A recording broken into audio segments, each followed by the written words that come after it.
And where are y'all two located? I'm in Connecticut. Uh-huh. I'm in Northern California. Okay. So what time is it in Connecticut? 9 o'clock. 9 o'clock, yeah. Yeah. I'm Where are in you? New Orleans. Okay. Cool. Hey everyone, welcome.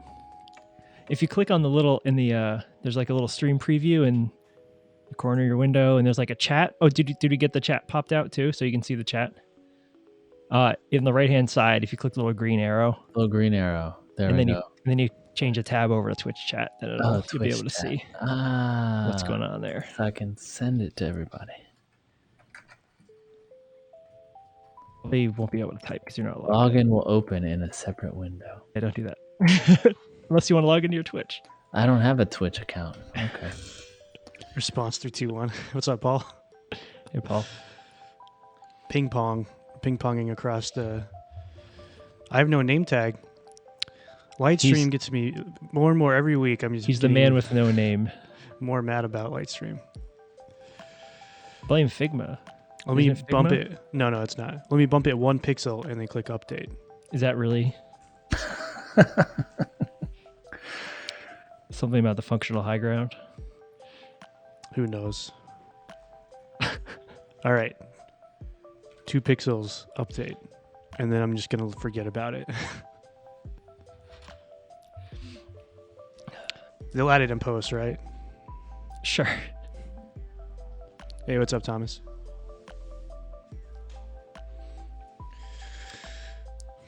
Watson knows what time it is because he just brought a toy and slammed it into my leg. Is it the squeaky toy? No, I think I hit all those. You think? You know he'll find it. So Eric, my dog likes to make noise as soon as we go live. Right. You can tell. He's giving me this That's giant pink pig that has one eye. It has one eye. Cool. Yeah. Here you go, bud. Hey, Shyrine. Yeah, so for people on the stream, before we start recording, I want to welcome Eric Normand to the show. Hello. We're going Thank to you. talk about his awesome book that I just kept reading and going like this. I kept nodding. Oh, that makes me feel so good. I haven't talked to that many people who have read it live, you know. It's Get a lot of good comments, but it's so full disclosure, I did I didn't read the thing cover to cover, but I did sentence of every paragraph. Yeah, well, more or less. Skipped over I was mostly interested in the architectural stuff, sort of the beginning and the end. The stuff about implementation details and functional stuff, I was pretty familiar with that stuff already, just from having done it. But but I always struggle with the architecture part, and still searching for obviously we'll talk about this more later, but so I thought that part, I kind of have some notes on that and questions and I don't know, just thoughts. So interested to get into it with you. Yeah. Yeah, thanks, Thomas. Yeah, what is up with your setup over there, Eric? You got sound panels and everything. I do. Yeah, my room is pretty echoey. I don't know if you can hear it right now, but that was one attempt at getting rid of some echo. I could sit in the corner without it, reverberating like 4 times before it hits the mic again. But I've got hardwood floors, so I need a carpet or something. Okay. I'm not good at furniture and stuff. So. B Berlin in the chat is saying hi. B Berlin. Whoa. Are you in New Orleans? How's it going? We're having a colliding of worlds right now. Yeah. That's cool. Oh, I was going to ask too, do you have a hard cutoff time? No, I do not. My wife is taking care of the kids right now. And that's nice. Awesome. Yeah, Hack Night. He's talking about Hack Night is a regular Tuesday night social meeting that we would have before the lockdown. And, I used to work from home before then, and that was like my social time for the week. That's cool. Now we don't have it anymore. We miss each other. No virtual hack night. Well, I don't want to spend my time in front of a screen, you know. Fair. Like the whole point was to actually be face to face in meet space. Mm-hmm. Yeah, that makes sense. Cool. I guess we. Yeah, can get Thomas, going. this is going to be a live book reading. I'll be George, the test engineer. What was his name? Was it George? Yeah, George from testing. Yeah. I did watch a couple of your YouTube videos where you read through papers. I thought that was really interesting. Also, I wanted to bring up later while we're recording a comment you made in a podcast. I forget which one it was, but you put you on the spot. No, it was like you mentioned. You wish that people like read more books or read more papers specifically, and so I wanted to ask more about that. Like, how do I get started? Like, what do I look for? Which papers do I look, etc. So yeah, we can maybe talk more about that because it caught my ear when I was listening. Well, I hope I have a good answer for that. It's a good question. I should maybe make a podcast about papers to start with, something like that. Yeah, because I'm self-taught as well. I came from like the front end world, and so it was. I've more recently been looking at books and more sort of academic studies and programming. Mm-hmm. Yeah. Oh, wow. What a question. Okay. I mean, it's a great question. So now I'm thinking about it and making some notes. Cursive Lisp video.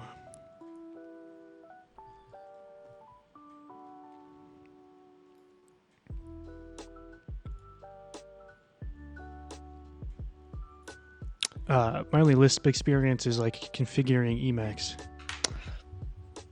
Yeah. My only Lisp experience is when I had a retainer. Nice. Thanks, I'll be here all night. Oh, God. Yeah, my name still isn't there, but I guess I don't care too much about it. Shai Ryan, you have Grokking Algorithms. Yeah, Grokking is a series of books at Manning, and they all have very similar covers. Someone even, like when I first learned what my cover would look like, I shared it with like a Slack group, and they were like, "Oh, cool!" And then they went looking for it, and they're like, "Did you know that this book looks almost exactly the same as yours?" They've got a brand. Yeah, it's a brand. It's something of a brand. Are they bunnies? They are rabbits. They're rabbits. Okay. It's supposed to be a professor rabbit teaching a class, and they're all attentively listening. Oh, wow, look at that. So nice. Meep is the sound that the rabbits make.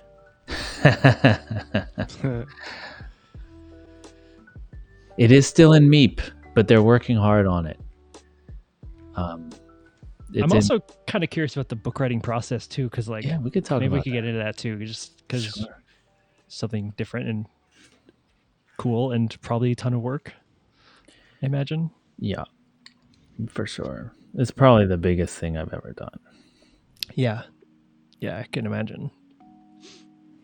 Cool. Yeah, I guess we can kick into it. Yeah, sounds good. So typically what we do, Eric, to sync up the audio is, I think it's Rockwell's turn. Sure. To clap. Should I start my recording? I haven't done that yet. Yeah, we can hit record now. Yeah. All right, I am live. Same. Live. Yeah. So Rockwell will count to 3, and then we clap on 4. Okay. Together. It's like right. Yeah, sync it up. Like Hollywood. Make pod now. Hey, what's up, Green Jenny? All right, ready? 1, 2, 3. Awesome. Cool. Starting's always the hardest part. Yeah. For us. Okay, get it going. Hey, everybody, and welcome back to another episode of Does Not Compute. And this week we have a guest with us, Eric Normand. And so Eric is an author, a podcaster, a YouTuber, And he's recently has authored a book called Grokking Simplicity, which I've been really enjoying. So we're happy to have him on the show and talk about all things functional programming. So welcome, Eric. Cool. I am very excited to be here. It's going to be an awesome show. Yeah, we're excited to have you. I think like we were talking a little bit earlier before we started recording about how the examples that you used in this book. Well, I guess I should back up. Like in a nutshell, the book is sort of like using functional programming concepts in order to simplify your code. It gives you some approaches you can take. It gives you some design patterns you can follow. And as I was reading through the book, all of the examples that you were giving hit really close to home. So I was saying that like the example that kind of goes throughout the whole book is sort of a marketing team and a dev team making an e-commerce platform. And that's my life. I lived that life for 5 years. And as you went through the book and were adding features and adding complexity to the application, I was just thinking to myself, I've had that conversation and I've built that feature. And it really makes me feel good to hear that, because I'm making them up, from my own experience, but you gotta fictionalize it. And, I wonder sometimes if I went too far, or if it was just me that had that experience. So it's great to hear. I haven't had that kind of feedback yet. I think an e-commerce thing is, I think it's applicable to a lot of people doing similar things. Like it's just such a common use case for web apps and the kind of things that would benefit from, a lot of these design patterns. And of course, there's any number of, you can get as complex or as simple about it as you want, right? So that's right. Right.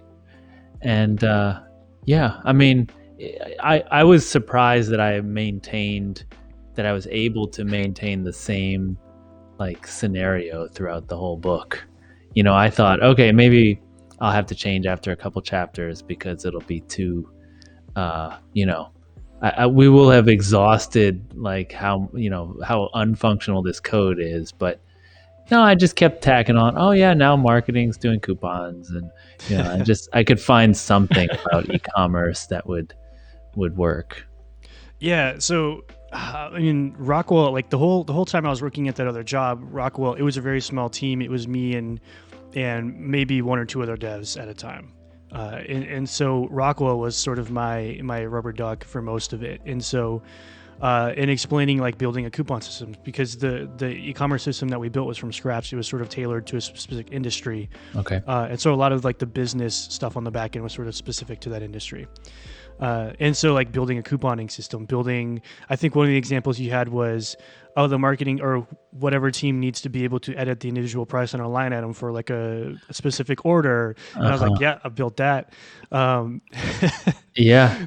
Yeah. So it was just oddly like hit home. Yeah, I could have used the book 5 years ago. Sorry. It's all right. It's all right. I wrote it as quick as I could. Yeah. So I guess my first question would be, like what kind of led you to writing this book or authoring this book? Yeah, good question. Back in 2017, I wrote a blog post. So it started very modestly. I just had this idea that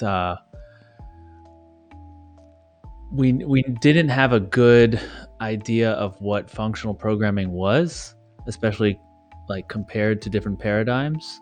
And I thought about it for a little bit, and then I kind of got this idea of, let me write a post where I show procedural, object-oriented, and functional, and just kind of try to boil them down to their essences and like answer some mysteries that I had about them. Like, why is it that procedural works so well? I mean, it really does, until it gets too complicated and big and messy, right? But it works really well for a while.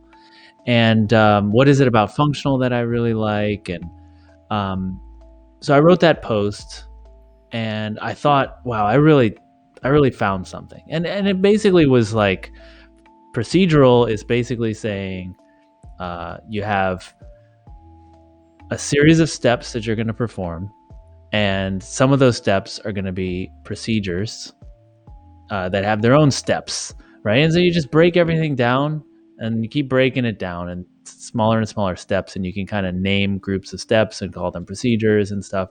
And the thing is, that's what the computer does, and it's also what we do. If you list the steps that you're going to take to do something, and so that works really well.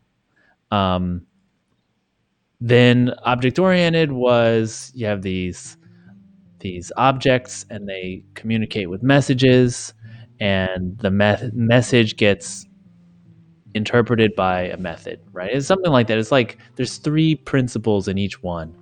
And then functional was, we separate everything out into actions, calculations, and data. I didn't use those terms at that time, but that's the idea. And I thought, wow, I really found something here with this category scheme. And then I was invited to give a conference talk, and they said, talk about whatever you want. And so I said, I really want to dig deeper into this idea of actions, calculations, and data. So I gave that talk, and then someone watched my talk and said, wow, that's really great. You should turn this into a book. And I thought, oh man, a book, that's too big. But I kind of started thinking maybe this should be. And so I started a podcast. You're really procrastinating at this point. But it wasn't the procrastinating. So the idea was, my mom has written like 8 books, and she told me the hardest part is getting the words down on the page. Once you have them out, you can edit them. That's much easier. And so she suggested, talk into your phone and then have it transcribed, and you'll start with something. It's much easier to talk than it is to type. And so that's what I started doing, like the first few episodes of my podcast. Then I said, well, if I'm going to record it, I might as well just publish it, right, as a podcast. And so that's what it was, just me in my backyard, like talking about this idea, and like as much as I had already elaborated on it. And I transcribed them, and then I was just collecting them. And my plan was, when I feel like I've reached the end, I'm going to start organizing it. But then I think because of the podcast, I was contacted by Manning, and they were like, hey, you want to write a book about this? You're talking about writing a book, like you could do it with us. And so, we talked, and I liked the editor who was there. He's the one who does the Grokking series, name of Bert Bates. And so I said, okay, I'll do it. And then that was 2018. I think July 2018, I signed the contract.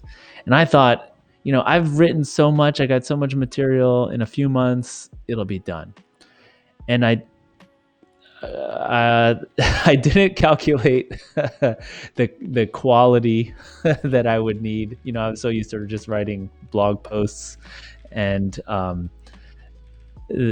so it took a year and a half, or 2.5 years. Sorry, not a year and a half, 2.5 years to finish it. It took a whole half a year just to figure out the format that it was going to be in. Yeah, and the format is pretty fun, by the way. Like the examples we talked about were good. And it has these little characters that reappear, and I just found it very easy to read. The writing style is pretty laid back, and I know that's kind of hard to do with a technical book because it gets so dry. Yeah, careful. Yeah, and that's how.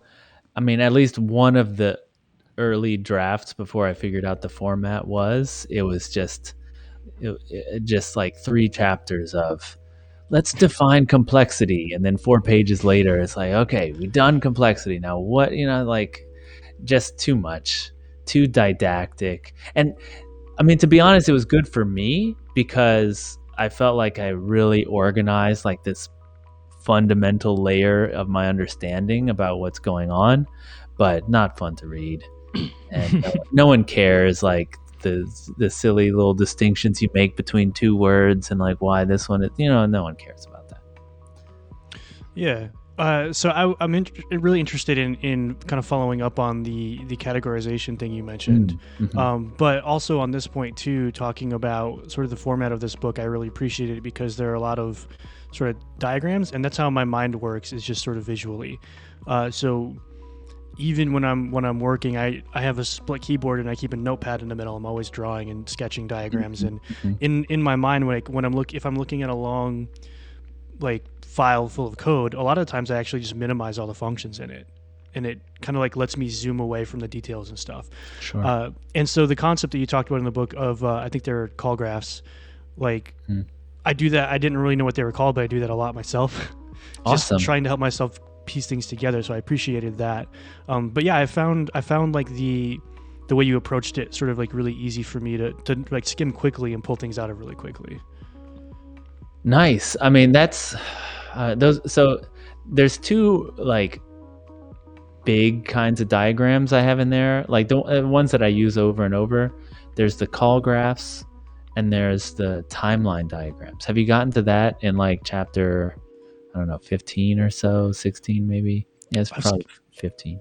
I skimmed over. I remember the timeline diagrams from the first chapter, I want to say, where you're kind of just introducing the like concept. Right. Yeah. So, yeah, and I guess we can explain that a little bit more. But yeah, I really appreciated that approach. But also the idea of, taking, you're basically taking the contents of your functions or your application really in a greater sense, and you're putting them in a box. It's doing one of these three things mostly. And especially in the functional programming lens, having, calculations or pure functions, actions or functions with side effects, and your data, like you kind of boil things down to that. And one thing that always helped me in the past was, I forget where I first saw this, but someone described like testing code, like it's usually like set up, arrange, and assert. And so for me, having patterns that I can apply like that quickly helped me a ton. But I've never really had a pattern to apply that to non-testing code. I've kind of like gotten small, bits of it here or there, but never like here's kind of like what you can boil most things down to, and you can kind of put them in boxes.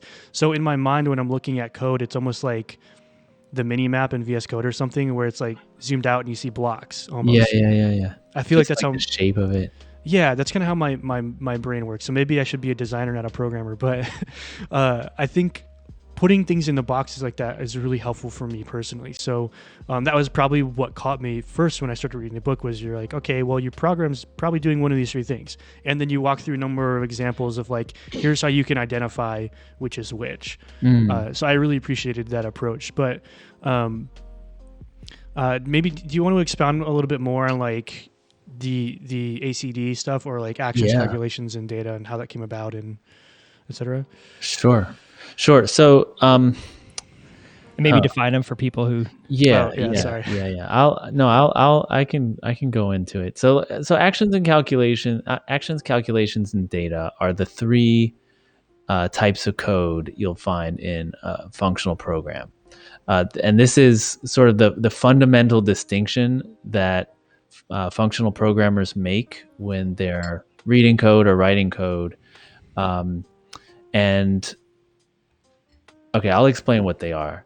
So actions are pieces of code that will have an effect on the outside world. Usually, they depend on when they're called. So that means like if I'm reading from a mutable variable, a global mutable variable, if I read before another piece of code writes to it, I'll get a different answer from if I read after that other code writes to it. So that's the when, right? But sometimes it also depends how many times you call it. So if I want to send an email, if I send it 0 times, it's a lot different from sending it once, and it's a lot different from sending it 100 times, right? So these that's kind of the rule of thumb. Is I don't know if I put this in the book, but I like to think of it as time or times. So what time and then how many times. That's like the rule of thumb for determining if it's an action. Okay, now that's actions.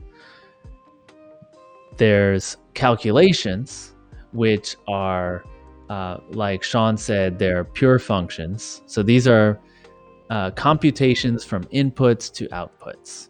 And they will give you the same answer no matter when you call them or how many times you call them.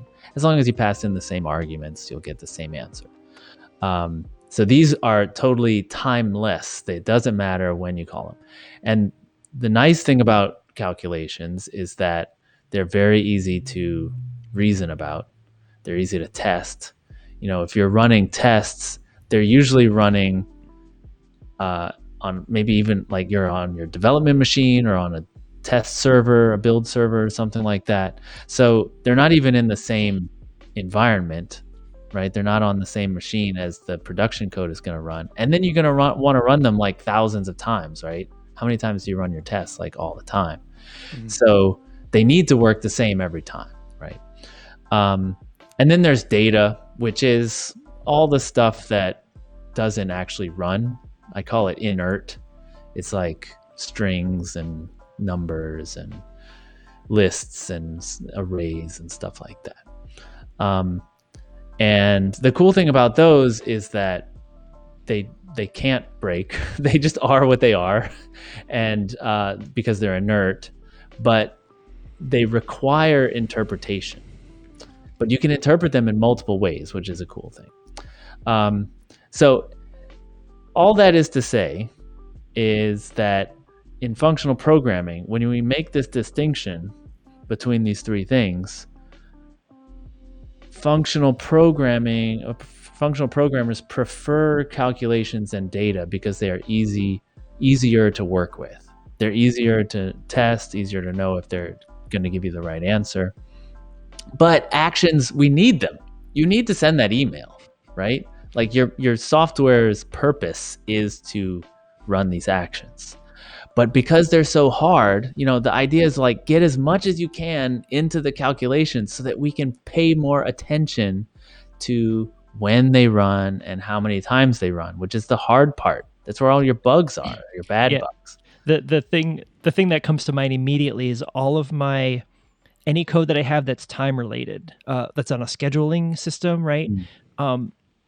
I always end up having to just create a variable called now, right? And just pass it in all the way through the whole thing because, like you said, it's not testable otherwise, right? You need to be able to simulate different points of time. And in production, now is now. Right. But like that, that definitely corresponds to a when. And that's a case where I always, do the action up front and then try to, pass it in the calculation. Yeah. So it's deterministic.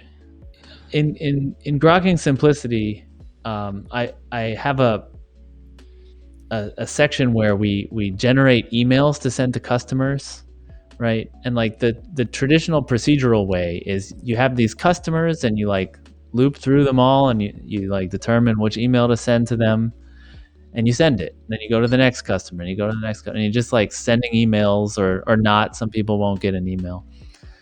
And that would be considered a procedural style. And that's right? a very procedural style. But in a functional world, you think, well, how do you turn that into, a computation? Because you're either sending emails or you're not. Like, what do you do? Well, what you can do is you can turn that list of customers. You can make a new list of this is all the emails we need to send, right? So you're moving all the I'm saying hard. It's actually the important stuff. It's not hard. You're moving all the decisions of which emails to send, who gets which email, how do you generate it from their data so that's, personalized emails. You're moving all that into very easily testable code. So, you could have a function that takes a customer and returns an email, right? And now you map that function over all your customers, and now you have a list of all the emails you need to send. And then you can have a very simple loop that just one at a time sends those emails. It doesn't make any decisions except, increment I. It's not a hard decision. And you just loop through all those emails and send them.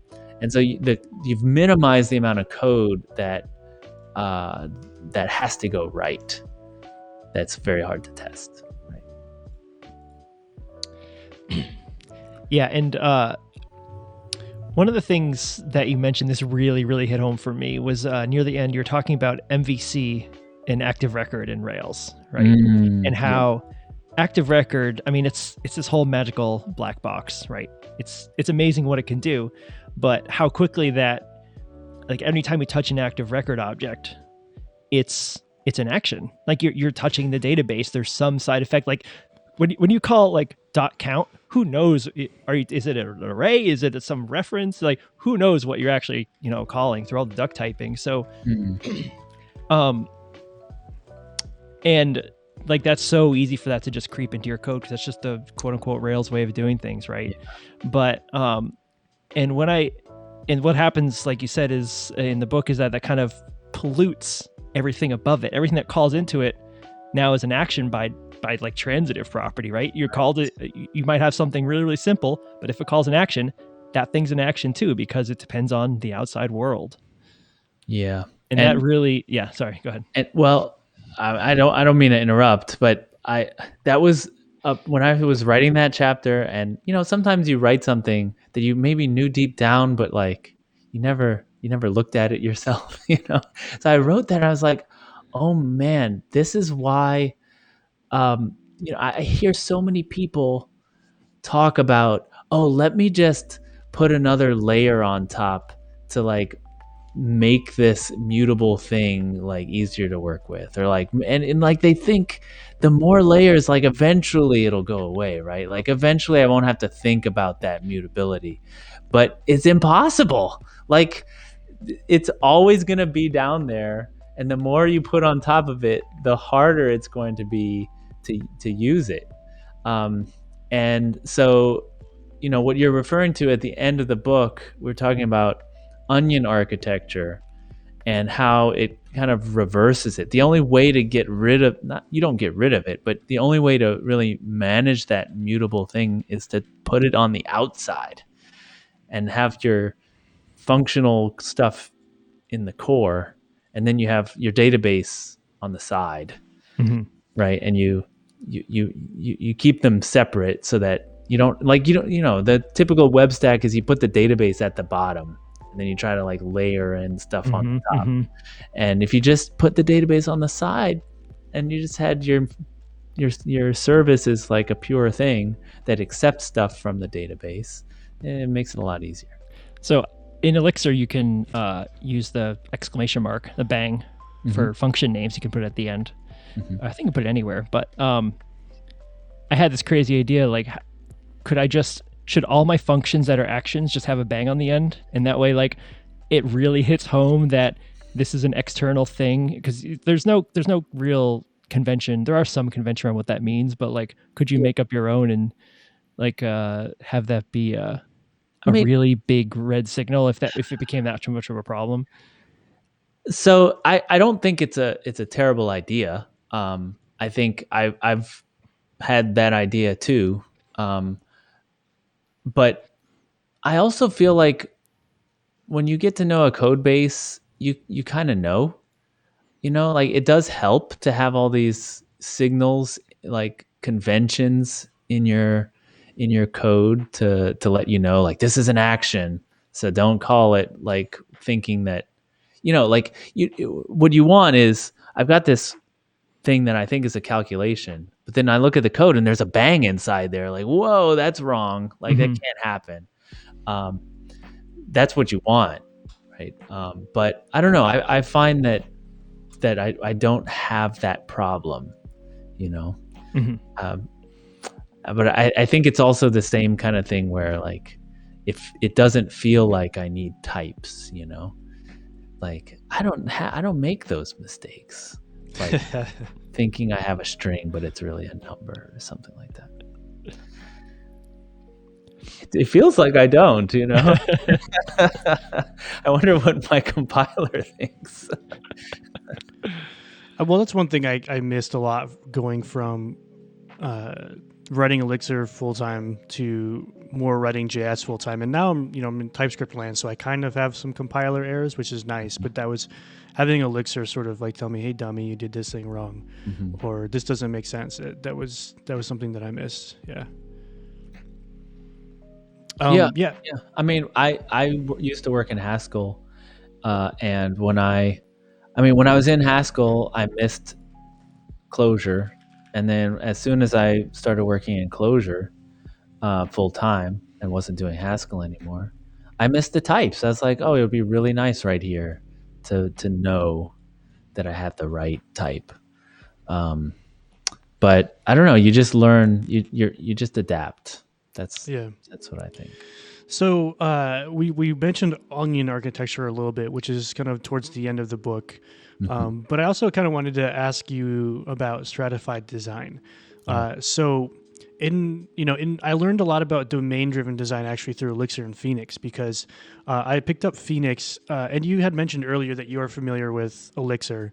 And I picked up Phoenix like when it was 1.2, so before they started with the idea of context. And 1.2 Phoenix was very much, it looked a lot like Rails. In 1.3 Phoenix, it was all about context or domains, like bounded contexts.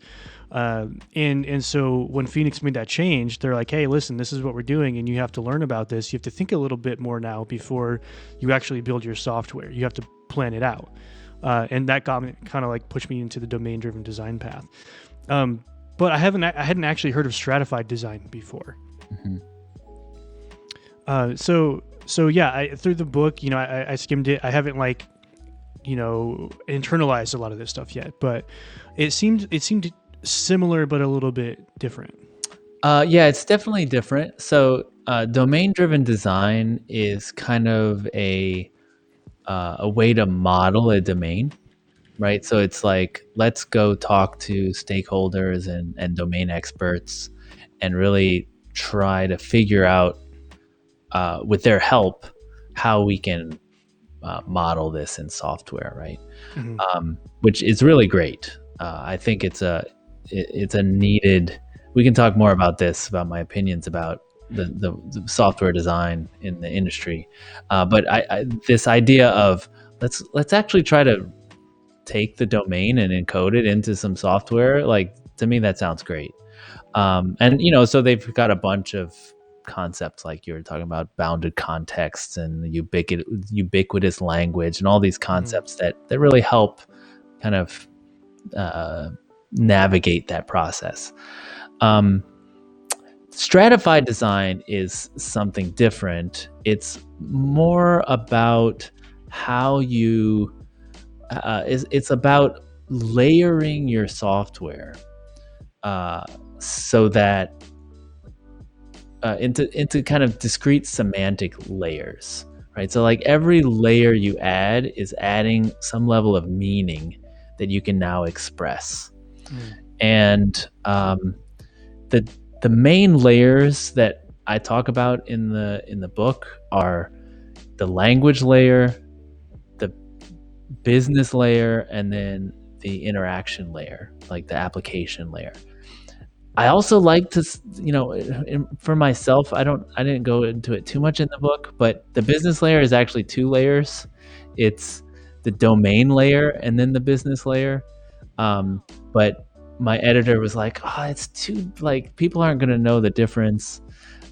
Maybe I'll talk about it here. The domain layer, if you're an e-commerce business and you're building a shopping cart, every e-commerce business has a shopping cart. So you could imagine, if you did a good job writing your shopping cart, it could go on GitHub, an open source library that thousands of businesses would use. However, you're going to have some business rules that are like, we run sales every Thursday, right? Or, some crazy deal like, if you put these 4 items in your shopping cart, then we're going to give you a 10% discount. Like, no other business has that, right? So that is a business rule. It is not a domain rule. It's not a domain concept. But the concept of a discount is a domain concept because a lot of shops have discounts.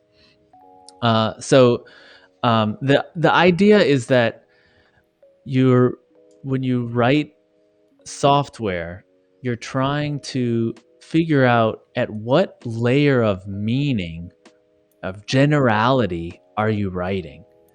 Am I writing a routine that works on, let's say, every array, right? Like, this is concat. I'm writing a version of concat. This is not a domain concept even. This is a language level concept, right? It works. It doesn't matter what domain you're programming in. But maybe I'm writing something super high level which is the meaning, a high level of meaning, like run Friday sale. Like you have to know what that is, and that's going to be built on top of stuff in the domain of sales, discounts, and products and stuff like that. So that's the idea, is that you got to figure out the layer of meaning. And what's cool is that you can look at the call graph, that diagram you were talking about before, and actually see the layers. And you can identify problems like, hey, I'm calling this Run Friday sale, but it's implemented in terms of JavaScript objects and arrays. It's skipping a layer. It's skipping the domain layer. It's not about, it should be about sales and discounts and prices and stuff like that. So you've skipped layers there, and you can see that when you draw the arrows. You're like, what? This is just skipping all these intermediate layers. So that's the idea.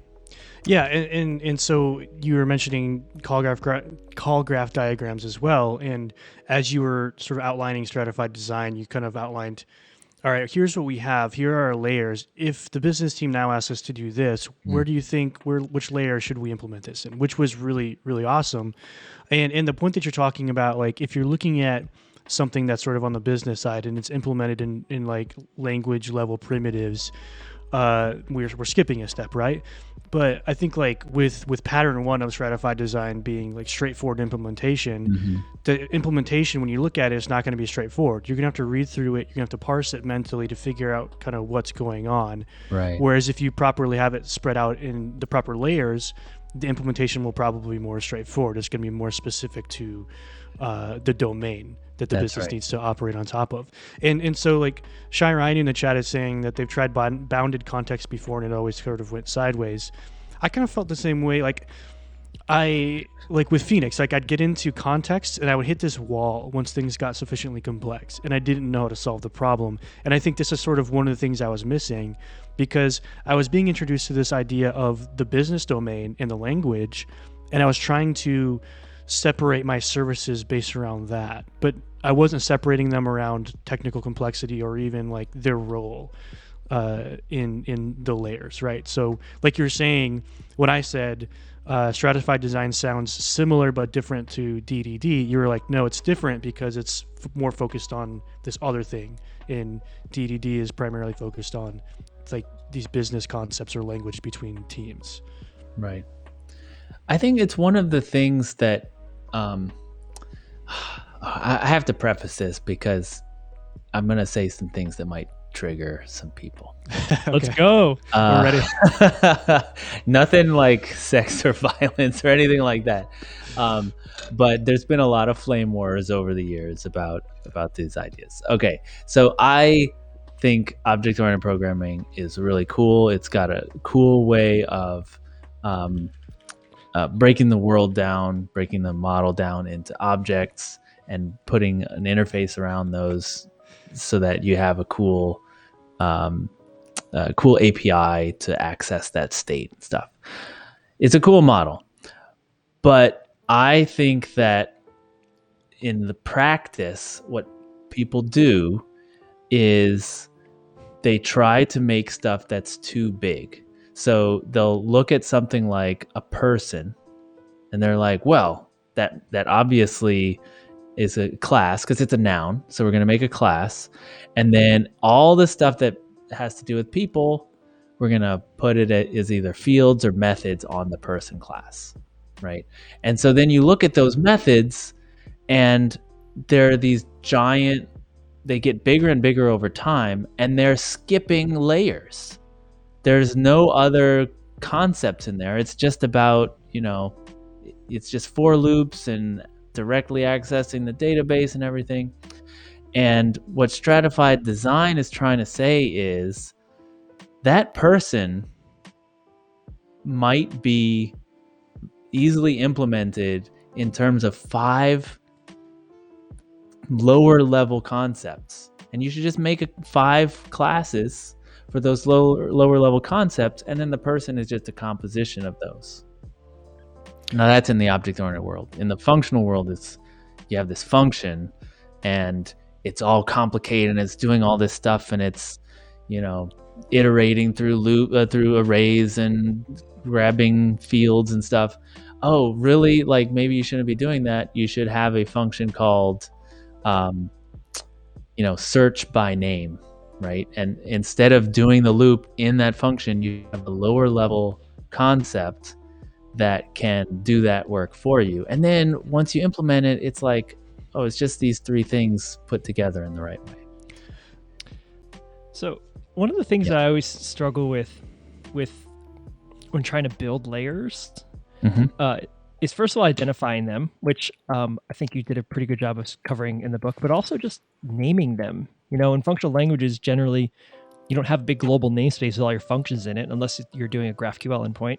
You don't really just have modules, right, to sort of bags of functions, and you have to give the module a name. And I really, really struggle with sort of the nesting and the naming of those kinds of, because they're so abstract, right? They're often like, I don't know, just ideas, and like they don't really correspond to anything in the real world. Yeah, that's the thing. Do you have any like sort of maybe guidance or tricks you can use to like? Yes, the guidance is the same stuff I talk about in the book. It's make sure that a layer is actually adding some meaning, right? So if a function is implemented in terms of, let's say, it's just mapping and filtering and just doing a lot of array operations, then you need to, in the name of that function, just give it a little meaning. Like, what is it doing that for? Like, just a tiny bit more. Like more of the why as opposed to the how, kind of. Yes. And then why, you got to give it a name that tells you, that kind of, it proves its necessity, like, proves its worth. Like, I need some of that. I know it's really hard, because it's sort of like if someone, back in the day, there were no, people didn't think 0 was a number. There's no name for that. It was just, well, numbers start at 1. Like, why would you even need a number to represent nothing, right? And like, someone had to say, damn it, I need a 0. I'm going to call it 0, and it's going to be a little round thing, and that's it. And I know it's hard. It's a new concept. You're going to have to come up, start trusting this and learn its properties and stuff. But it makes the math better, even though there's no, it seems like there's no need for it. And I often feel like that. Like, I'll do something on, like, let's say I'm working on trees, right? And I'm refactoring. I'm like, this little piece of code keeps getting repeated over and over. I'm going to pull it out into a function. Oh, what do I call it? Like, rotate a tree in a certain way, like 2 branches. Like, what is that called? I don't know. It's hard. I'm making up 0. I'm making up like imaginary numbers. I just imagine the guy who invented imaginary numbers is like, he's telling his friend, and his friend is like, that is the dumbest name I've ever heard of. Imaginary numbers? Like, are they real? No, they're imaginary. Like, okay, like, so is this just... It sounds really complex. Yes. Exactly. That's perfect. Perfect name. Let me write it. I had one more question about the stratified design thing. So, I guess I'll just get right to it. If you're building something, building a feature, building an application, maybe it's just small, maybe it's large, whatever the scale of it is, and you want to use the stratified design, where do you start? Because arguments could be made for starting at the top, define my sort of public API. I know kind of what I want this thing to do, and then sort of like a red-green testing, test-driven development thing. Write the test, then write all the code that does the thing until it turns green, right? Or an argument could be made for, starting at the bottom where you build up the fundamentals and, the foundation. So, I don't know. What are your thoughts? Yeah, I mean, they're only thoughts. I think this is a really fundamental issue with any kind of creative activity. Like, sure, where do you start? You have a blank page. Like, how do you write a novel? But my thoughts are, I like to see stuff working. So I prioritize the speed to first pixel or first visible output. So I don't focus as much on design when I'm first writing it. Now that is to say, like, I will do it sometimes, and I catch myself over designing stuff ahead of time. It's such an easy trap. But there are some times where I'm like writing something that I've written before, like this is the third time I know what I want. Or if I'm writing something in a piece of software that I use all the time, like I know I'm re-implementing a feature and I've thought about it enough, I kind of know why the software doesn't do what it should, and I know what it needs to do. So yeah, I mean, start anywhere. I just like to get it working. Cool. It sounds like what you're describing is pattern 4 of stratified design, which is comfortable layers. Comfortable layers, yes. And what that means is, if you're comfortable working with it, just keep it. Yeah, like it's kind of the valve to, like, you don't need to have perfect design. Like, that's not the point. The point is to make it nice to live in, and you can overdo it, and you don't have to have everything perfect. So I think that was a big stressor for me with the Phoenix stuff too. I was kind of always stressing about how should this be designed. Mm-hmm. What's like perfect end game here? What does that look like? And it doesn't exist. It just doesn't exist. And I was putting a lot of pressure on myself. A lot of I don't know. Guilt isn't maybe the right word, but just like, this should be better. When I always look at it. And so when I'm reading through Stratified Design, I get to pattern 4, comfortable layers, and you were like, it's fine if you're comfortable, like extract until you're comfortable and then move on, because there are other things you could be doing. And I was like, this makes a lot of sense. Again, I could have used this book 5 years ago. So as an author, I have this fear that I'm going to say something like, hey, you should have layers, and in a year after my book comes out, someone's gonna be like, look at this, and it's got like thousands of layers in it, and I'm like, what are you doing? And you're like, you said to do that. You told me to write layers. Like, no, that's not what I meant. You're just taking it way too far. Like, go ahead. I think that would be a fun experiment to try, like, see how many layers you could comfortably fit in a side project, just to see, like, at what point does it become too ridiculous and unwieldy. Yeah. I mean, it's cool to push the limits if you're just trying to you're experimenting, right? That's cool. It's a great way to learn. I just wonder if, like, the design pattern people, the Gang of Four, are like, that's not what we meant. We didn't mean to put factories everywhere. It was just an idea. Yeah. Singletons, you don't need so many. I love design patterns, by the way. Just don't email me. Well, they already put the pitchforks down, so. Oh, good. Yeah, they picked them up. They picked them up when you said trigger warning, and they put them down after. No, the chat literally said they're putting the torches down after the. Sometimes these discussions should come with like a balm, just like, oh no, I'll just rub this on me while they talk. Yeah. So I think like overall, thinking about, again, I want to go back and read through the book and sort of absorb it more. Like we were talking before we started recording about how I've been trying out spaced repetition and making my own note cards and things. And so as I was reading through this book, I kept on thinking to myself, like, I need to get through it so I can talk about not just the first part of the book, but I kept on finding myself like, oh, this is good. Let me put it in a card so I can remember it later. And so I think like overall, even in just skimming it, like I've already learned things that I'm applying at my day job. So I was telling you about this example, which was wild. So I was talking. A coworker was sharing with me some outside contractors' work in the PR, and so Stratified.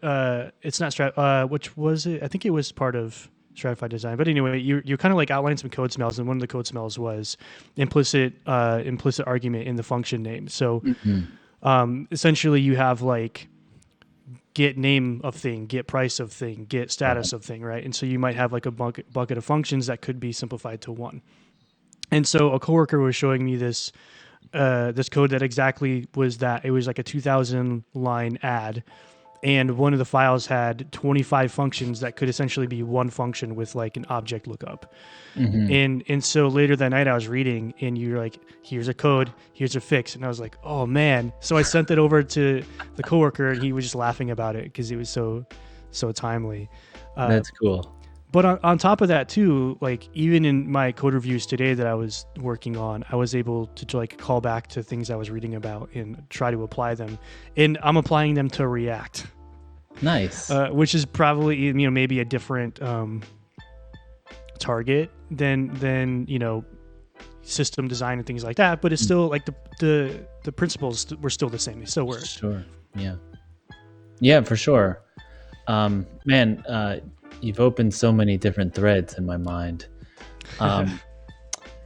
It's cool that you say that I hit something on the head, because I kind of felt like sometimes I write what seems like, no, this is too obvious. Like no one does that. It's too easy. But that's what an editor is for, is to say like, no, actually, I was just talking to someone who needs this. So yeah, you should have that in the book. The other thing it makes me think of is that this whole, I really tried to do something different with this book from most functional programming books. Most books I find teach what I think is the least important stuff, which is like when you're deep in functional programming, let's say you've studied it for years and you're doing something that only a handful of people in the world can even understand because it's just so advanced. That stuff is the least important because it's only applicable in like a small area and no one else is going to understand it. You're referring to like the pure mathematical functional. Sure. I'll say the M word. If you get the monads, like it's only applicable. I mean, it's useful, but it's not like let's start with monads because it's not the most useful thing. And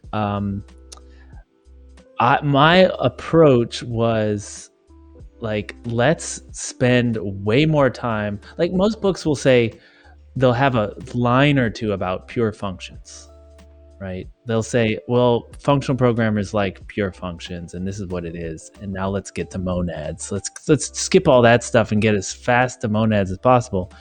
And still don't know what monads really are. Well, my idea was like, let's spend 7 chapters on pure functions, because that's the important stuff. If you don't know how to make a pure function or how to look at some existing code and realize, oh, there's all these possible things I could pull out as pure functions and like reduce the size of my actions. If you don't know how to do that, and just, this definition of pure functions isn't going to help you. So that was something that I've heard a lot of people say, where they're like, oh wow, thank you for showing me how to extract this stuff out. Thanks for showing how to actually identify what's an action and not just, give a definition and move on. So yeah, I think for me, having sort of the visual aids really helped. Or there was a line in the book too, like, hey, isn't like drawing these call graphs all the time just a lot? And you're like, well, we don't always draw them, we imagine them. right. It's like, that's how my brain works. I have to draw them because I'm the author. Right. Yeah. It just was, I don't know. It just really struck a chord with me. And you're right. Like, I've read, again, like going into the Elixir world and learning about functional stuff, being dropped into the deep end sometimes. I think Elixir does maybe a better job at this, because maybe a lot of the resources being written, and this is just my feeling, I don't have any like facts to back this up, but like I kind of picked up Elixir when a lot of Rubyists picked up Elixir. And so there was a lot of material like, here's Elixir from a Rubyist perspective. Right. And so that kind of like put training wheels in a sense on it for me. But yeah, like I owe a lot of what I understand today from Elixir and its libraries. Like I learned SQL through Ecto. I did Rails for a little while, and I used Active Record, but I didn't really understand what was going on. And when I started using Ecto, which is more of a data mapper than an ORM tool, the DSL is almost like SQL. And so I had to learn SQL to use it. Gotcha. Yeah. I really appreciated that you have in the back of the book, you have a list of examples of functional languages. Functional languages with the most jobs, functional languages by platform, by learning opportunity. But what I love about it is that you order them roughly from easiest to hardest to get started with, which I thought was great, because I'm looking through this, I'm like, oh, this is cool. I kind of want to push my boundaries and try something new maybe. And the rough ordering is like, yeah, okay, maybe I feel like I could tackle the next thing in the list and just to try it. Nice. I know it's purely subjective list, but it's something. Yeah. But I mean, that's kind of the difficulty of writing, is like, how do I toe the line where I want to make it useful, but I don't want to say like everyone else is wrong, like their lists are wrong, because people want to say that. Well, but I don't want people to like email me like, you got it wrong. Like it's rough. It's a rough list. There's no way to actually say what's harder to learn than another. It depends on the background. So yeah, no, but at first all I had was a list of functional languages. And of course my editor was like, can you add more to it? And I was like, you're right. People have all these use cases. They're like, I just need to learn something to get a job. Oh, I just want to do types. Oh, I'm like, okay, let's make different lists, sub lists of these lists. And Thomas says, luckily the functional programming community is not deeply opinionated. So you're fine. You're in the clear. Every programming community somehow is deeply opinionated.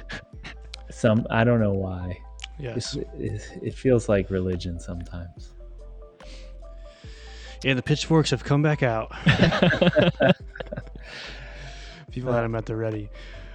Well, I mean, we're rolling up on an hour here, and we don't want to take up too much of your time. So, well, I'm having a great time. I hope this has been useful.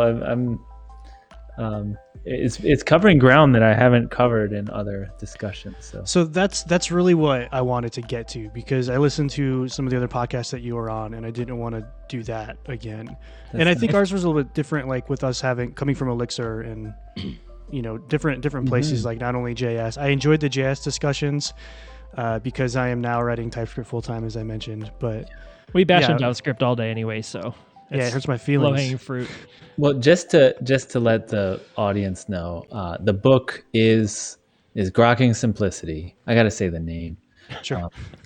It's the examples are in JavaScript, and it's not a functional programming in JavaScript book. I have to say that over and over because it doesn't get through. It's not about like, how do I do functional programming in JavaScript? It's just using JavaScript as kind of a lingua franca as a pseudocode that everyone can understand, but that's still real enough that, you know, you can do, you can get into problems, because if you just make pseudocode that's like, oh, and then it does this, and then like, well, that's the hard part that you just skipped over. And it turns out that JavaScript is a pretty good language for teaching functional programming, precisely because it doesn't give you everything. So you kind of have to do it yourself. And so, yeah, it was kind of interesting to read, because a whole class of problems, like copy on write was the example that Sean mentioned when we were talking about earlier, that like they just go away if you don't use JavaScript, which is, you know, if you use a more functional language, but that doesn't mean it's not instructive, because, you know, most people don't have the freedom to, you know, actually use a functional language, right? They just want to sort of adopt the patterns into something that they already know or have to use or whatever. So, yeah. And, you know, I have this other fear that people think that you can't do functional programming. Like, functional programming needs all these features that languages give you, and it's not about the features. I mean, obviously there's going to be some things that are necessary, but it's not like, oh, I don't have, you know, static types, so I can't do functional programming, something like that. Or I don't have immutable data structures, so I can't do functional programming. It's not true. The thing that always confused me, I came from an object-oriented background, doing a lot of .NET before, and like Ruby stuff before I came into Elixir. And the thing that always never made sense to me is, if it's functional, like all you have is functions, how do you do anything? Like where's the state? Right. I get it now, but it just, from the outside, with having done zero you know, research, it was really confusing to me. Like, how are people, like, is it a weird mathematical thing, and that people are just like, again, how do you do anything if you don't have data or state? It seems so weird. That's the thing that like led me to write this book, because I feel like so many functional programmers couldn't answer that question.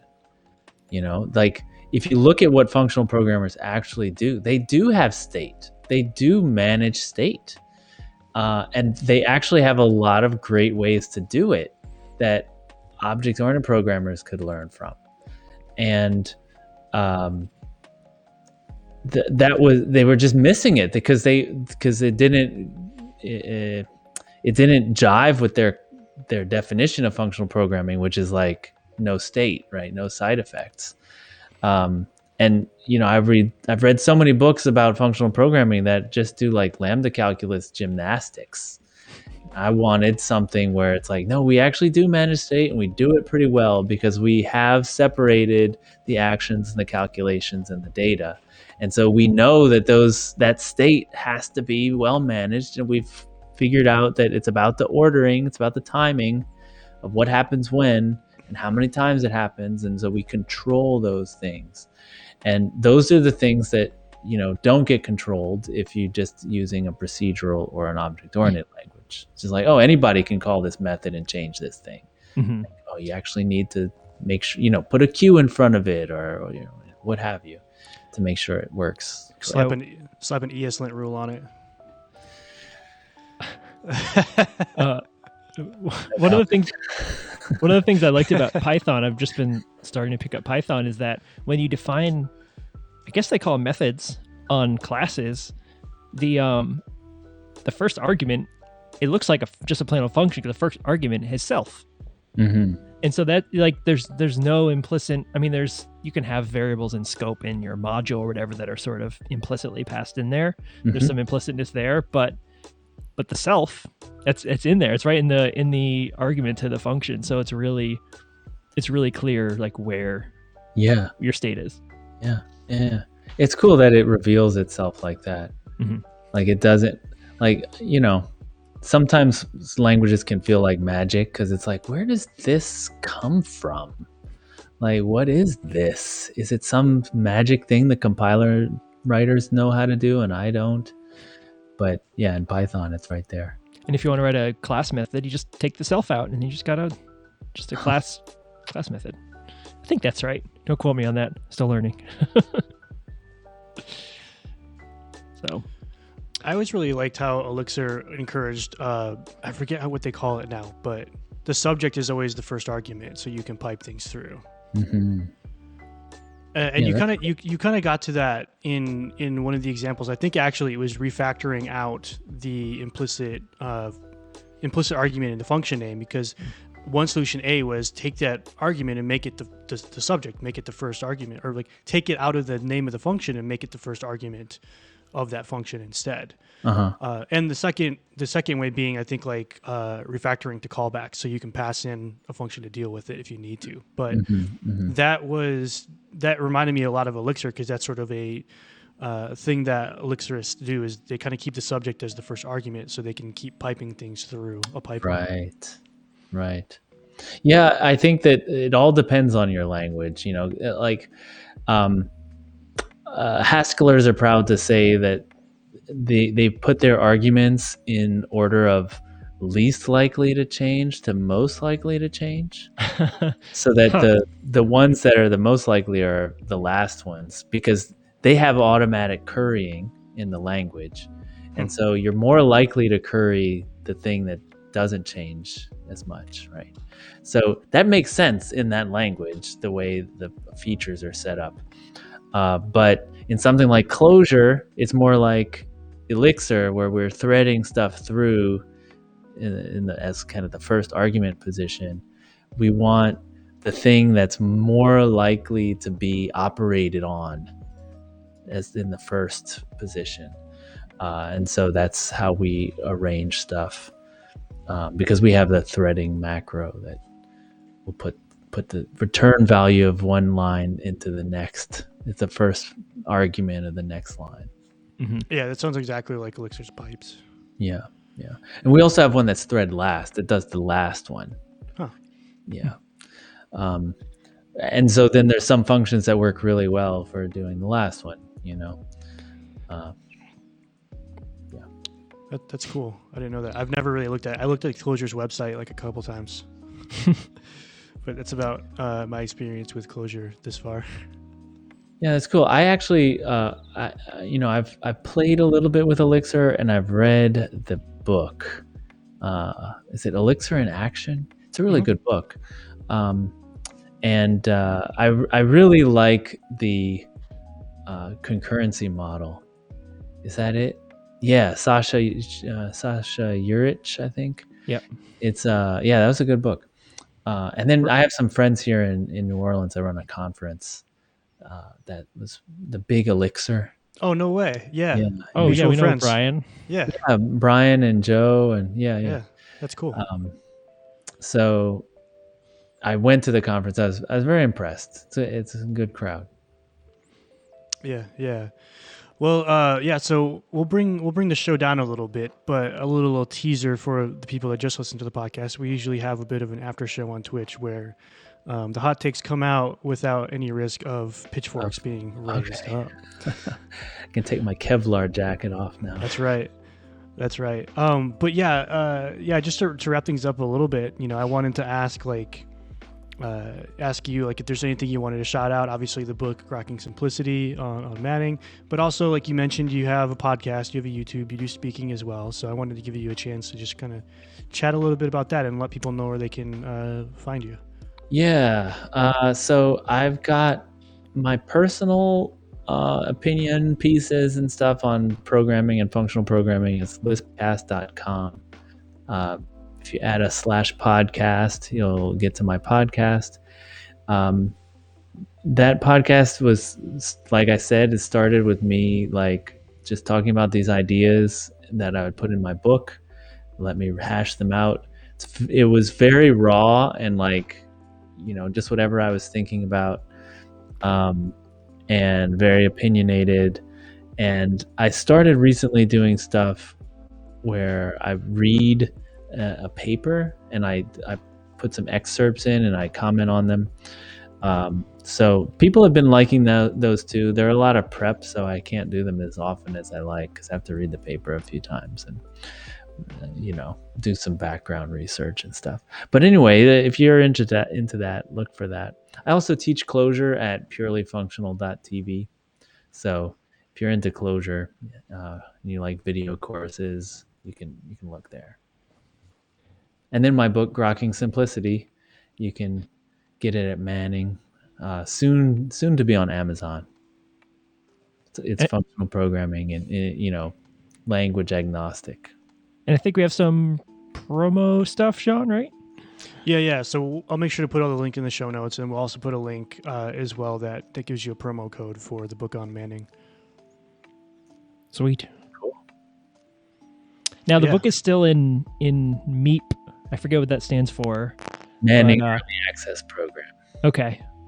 Yeah. So I'm not gonna be the guy that asks for when it's gonna be done. I couldn't tell you, even if you did ask me. Okay. So I've completely written it. Like all the content is there. It's in what's called production now, which is where they work some magic on it. I think there's some potions and incantations and runes and stuff that they do that they're like, I went through a copy editing phase with them where they had a professional copy editor go through and, cross out misspellings and stuff like that. And then they're doing the layout, so they're making sure all the spacing looks pretty on the page and stuff, and that it will look the same when they print it as on the Kindle and stuff like that. And doing the index, putting all those like title page and the what's it called, the copyright page, all that stuff. That's what they're doing right now. The colophon? I never know how to pronounce that. Yeah, right. All that stuff. And, designing the back cover and figuring out how to fit all the great stuff that everyone's saying about the book. Yeah, I was going to say, we're going to get a pull quote on the back. Maybe. I don't know where they get their pull quotes. Like, that's the thing. There's like a very well-defined traditional line between what's the author's purview and what's the publisher's purview, and the cover is the publisher. That's what that's like part of their marketing and everything. What, you didn't draw those bunnies? No. I did not choose the bunnies. Those were, that's what the publisher does, and he does it. They do it for marketing and making sure it's sellable and all that stuff. Quite the process. Yes. But lots of runes and crystal balls and, tarot cards and stuff. And that's writing nonfiction. I know. Imagine the fiction ones. You got entrails that you have to read. It goes crazy. Well, again, thanks for being on the show, and I really enjoyed the conversation. And if you ever want to come back and talk about whatever you want to talk about, we'd always love to have you. Yeah, that would be totally cool and fun. Maybe we'll give you a little more warning for the harder questions, so we don't pull in too many threads. Well, luckily I dodged it. I wrote down this question and it never came up. So that's the after show, I guess. We haven't stopped recording yet, my friend. All right. I should have shown you. But yeah, so as always, we're going to have links to everything we mentioned, the book, his websites and things in the show notes. But also, I'm making sure to link to things like architecture and stratified design and domain-driven design and some of the other concepts we talked about. I'll be linking to resources where you can read more about them in the show notes. And if that's something you're interested in, of course, you can find it in the podcast listener of your choice. But you can also head on over to dnc.show and find them there. Mm-hmm. You can always reach us on Twitter, DNCcast. Sean is Sean Washbot. I'm Shrockwell. Did you have a Twitter, Eric? Yep, Eric Normand, at Eric Normand. All one word? All one word. Sweet. And we're recording on Twitch every Thursday night, 6 Pacific, 9 Eastern, twitch.tv/DNCcast. Yeah, you know the deal. Yep, and we also have a pretty awesome Discord community that's been growing, and we're really excited about that. But if you're looking for a place that's welcoming and friendly and is full of people that just want to learn and help other people learn, then we've got a Discord for you. So again, I keep mentioning the show notes, but we'll have a Discord invite that should work there. So if that's something you're looking forward to, conversations, you should join it. We've got book clubs going on. We've got hackathons being discussed. And like the chat is saying right now, we're not dogmatic. You can believe whatever you want to believe. There's a channel for you in the Discord. So if that sounds like something you're into, then look at the show notes and there'll be an invite code there. Or you can make your own channel. We do that a lot too. That's right. Well, cool. I think that's it. I think we got it. Thanks again, Eric. This has been really fun. Yeah, likewise. Thank you for having me. All right. Cool. And now we can stop recording. But yeah. So of course you can take off anytime you need to. But we usually just hang out a little bit and chat with the chat. And like we said, that's where the hot takes come out. I usually rant about React after the recording is done. And during the recording. During the recording. Yeah. I was gonna make a joke about how Sasha Urich and I are friends on Twitter. Oh yeah, that's right. Because he dragged you one time, right? He kind of threw me under the mud. That's not it. It's all good. I just think it's funny that even anyone would notice me. So it's fine. Did I do something back there? Is there someone in the road that I ran over? Yeah, exactly. Yeah, Kid Quavo was the bodyguard thing. I just wrote an authorization library for Elixir, and he was like, "Why do we even need this? Just functions. You don't need a library for authorization." It's like, okay, it's fine. Yeah, so I did want to bring that question back up though really quickly. So talking about you almost ran over Taylor Otwell one time? What? Like for real ran over him? With the pickup truck? Why would you do that? Or why did you miss? Like that's the other one. Is it because you're having flashbacks of the PHP you wrote in 2002 that you're talking about? No, like you mentioned that you read these scientific papers and talk about them, and I actually listened to it was like an hour and a half long, and I listened to the whole thing because I was like, I've never heard anyone doing this before. And I also mentioned previously that I'm just now starting to get more into like reading books and studying a little bit on the more academic side of things. Like I'm trying to get farther and farther away from Medium articles. And so, yeah, my main question was, if someone is interested in learning more through like reading papers and books, where would you start with that? That's a really good question. And I feel like it's going to take me a while to figure out a really good answer. Yeah, no worries at all. I can tell you why I started getting into them, and I can tell you some recommendations for some stuff that I have on my shelf. Sure. Yeah.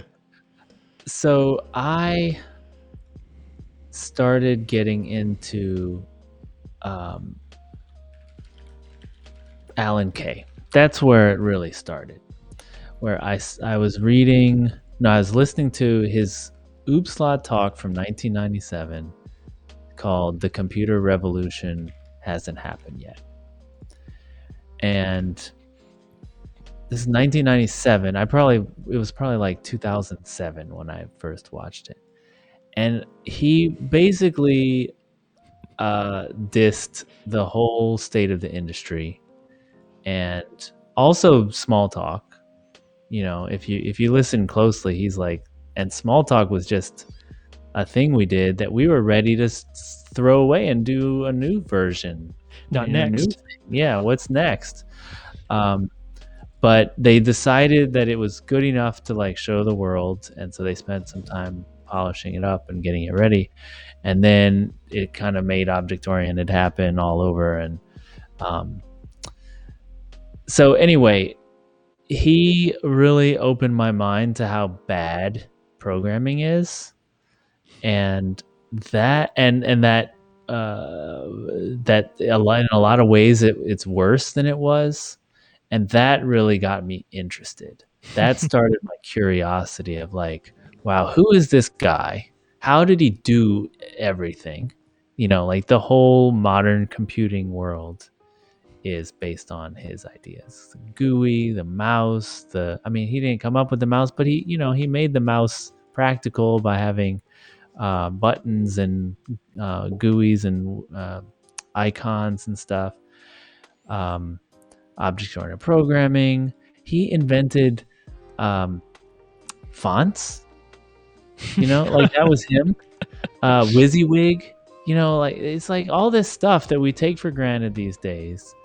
It was him, and just like how does someone do that? And he just talked a lot about how we don't understand our history. If you talk to a physicist, they would know who Isaac Newton was. They might not know all the details of his life, but they knew that he's the guy who came up with optics, right? Right. And like we have no idea about the people in our field. And so I just started reading. I just wanted to know. He's right, and I feel ashamed that I had a master's degree, and I haven't heard of these people who like invented computers. Yeah. And I just followed trails. Anything that made me curious, I read about. So That's cool. I think like the part about knowing your history hits home with me right now too. I think like over the past couple of months I've been sort of complaining a little bit about the amount of bootstrap code I have to rewrite for every project depending on what ecosystem I'm in. And I think for a while it's important that you sort of have to reinvent wheels for yourself to learn how to do that. But at a certain point, you probably shouldn't, like if you're consulting for money, you probably shouldn't be reinventing wheels that you don't need to be. And how do you know what wheels already exist if you haven't like gone back and look at the patterns, what like not even just like what frameworks or what tools are in the ecosystem you have, but like what have other ecosystems done? What have other people built? So like for example, me building an e-commerce system in Elixir from scratch is insane. And like, yeah, solving these problems was fun, like building a couponing system. Like Paul from the chat actually worked together on this. But like building a couponing system, we had to like, so it was a furniture focused e-com site, and we had to do a lot with shipping, and shipping furniture is expensive, but also people don't want to pay for shipping. So at some point you have to put some of that shipping cost into the price of a product, and we had to build a whole system to automate this, right? And so some things are off the shelf, some things are not, but instead of like going to stripe.com and looking at like how do they do coupons, I probably should have done a little bit more of that as opposed to writing in a notebook and inventing it myself. Yeah, I feel like that's sort of what DDD is trying to say. It can get complicated when you get into like someone trying to write down all the details of it, but it's like basically saying, look, if you're writing, Quicken, go talk to an accountant. Don't just try to make up a database schema and like start tracking, expenses. Like accountants know what they're doing. Bookkeepers have been doing this for thousands of years. Like get their input on this. And I think that is one of the hubrises we have as programmers is that, we know how to write that. Let's just write. How hard could it be? And we just get started. Like it's ridiculous. Go talk, go talk to, go talk to like someone who works at Home Depot, right? Like how do you track your inventory, right? Because they don't. Well, maybe they don't, and that's the secret. It's like you're trying to write an inventory tracking software that gets it right 100% of the time, and they're It like, says it's in. Whoa. It says it's in says- stock. I just got so angry. I just threw my phone across the desk. That's the furniture industry because they don't track. It was insane. So the second app that we built as that company was for interior designers and working with manufacturers directly, and going to manufacturers and them being like, "We don't have a list of all of our products." Like, excuse me. Right. Oh, you can find the list of our products in the quarterly magazine that we print. Here it is. And so we'd ask for a product manifest, and we'd get a PDF of a magazine. Wow. Yeah. In 2020. Yeah. Yeah. Anyway, I'm gonna get fired up. Cool, Yeah. So let me maybe this is bad showmanship, but I have a shelf just over here. Maybe next time one of you talks, because I got to pull these out to go reach them. But yeah, I actually I have a newsletter, and I was writing something about object-oriented programming, probably something negative about it, but there's negative things about functional programming too. So I just pointed something out that I had learned, and I don't know how he found out about it, but Alan Kay actually emailed me. Like, I invented object-oriented programming, and I was like, yeah, I know. Like, why are you emailing me? And so he was like, I don't know what to call it if it's not object-oriented programming. Like, do you have a better name? And no. But then I asked, I was like, what, can I interview you? And he's like, no.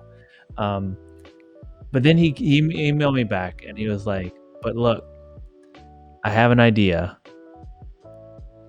You should write about the Turing Award winners, because they're not always the best people, but they're pretty good. They're mostly good. They're mostly the best people. And so if you just went through those, like, you would do better than just guessing yourself at who to write about and stuff. And so, I put that in my back pocket. That was a few years ago. And I started listening to other podcasts. Like, there was one podcast, it's the Jocko podcast. Someone suggested I listen to it, so I started listening. And then in the Jocko podcast, he did a cool thing, which was he would read a book and then highlight parts of the book, and he would read them, and then they would just talk about it, and he's trying to learn from it, and he's got some opinions because he's been, in war and stuff. And so he knows what he's interested in. And so I thought, oh, that's a cool format. And then, okay, now I have to go get the book because I have to show you. Just a second. No worries. Yeah, it's fine.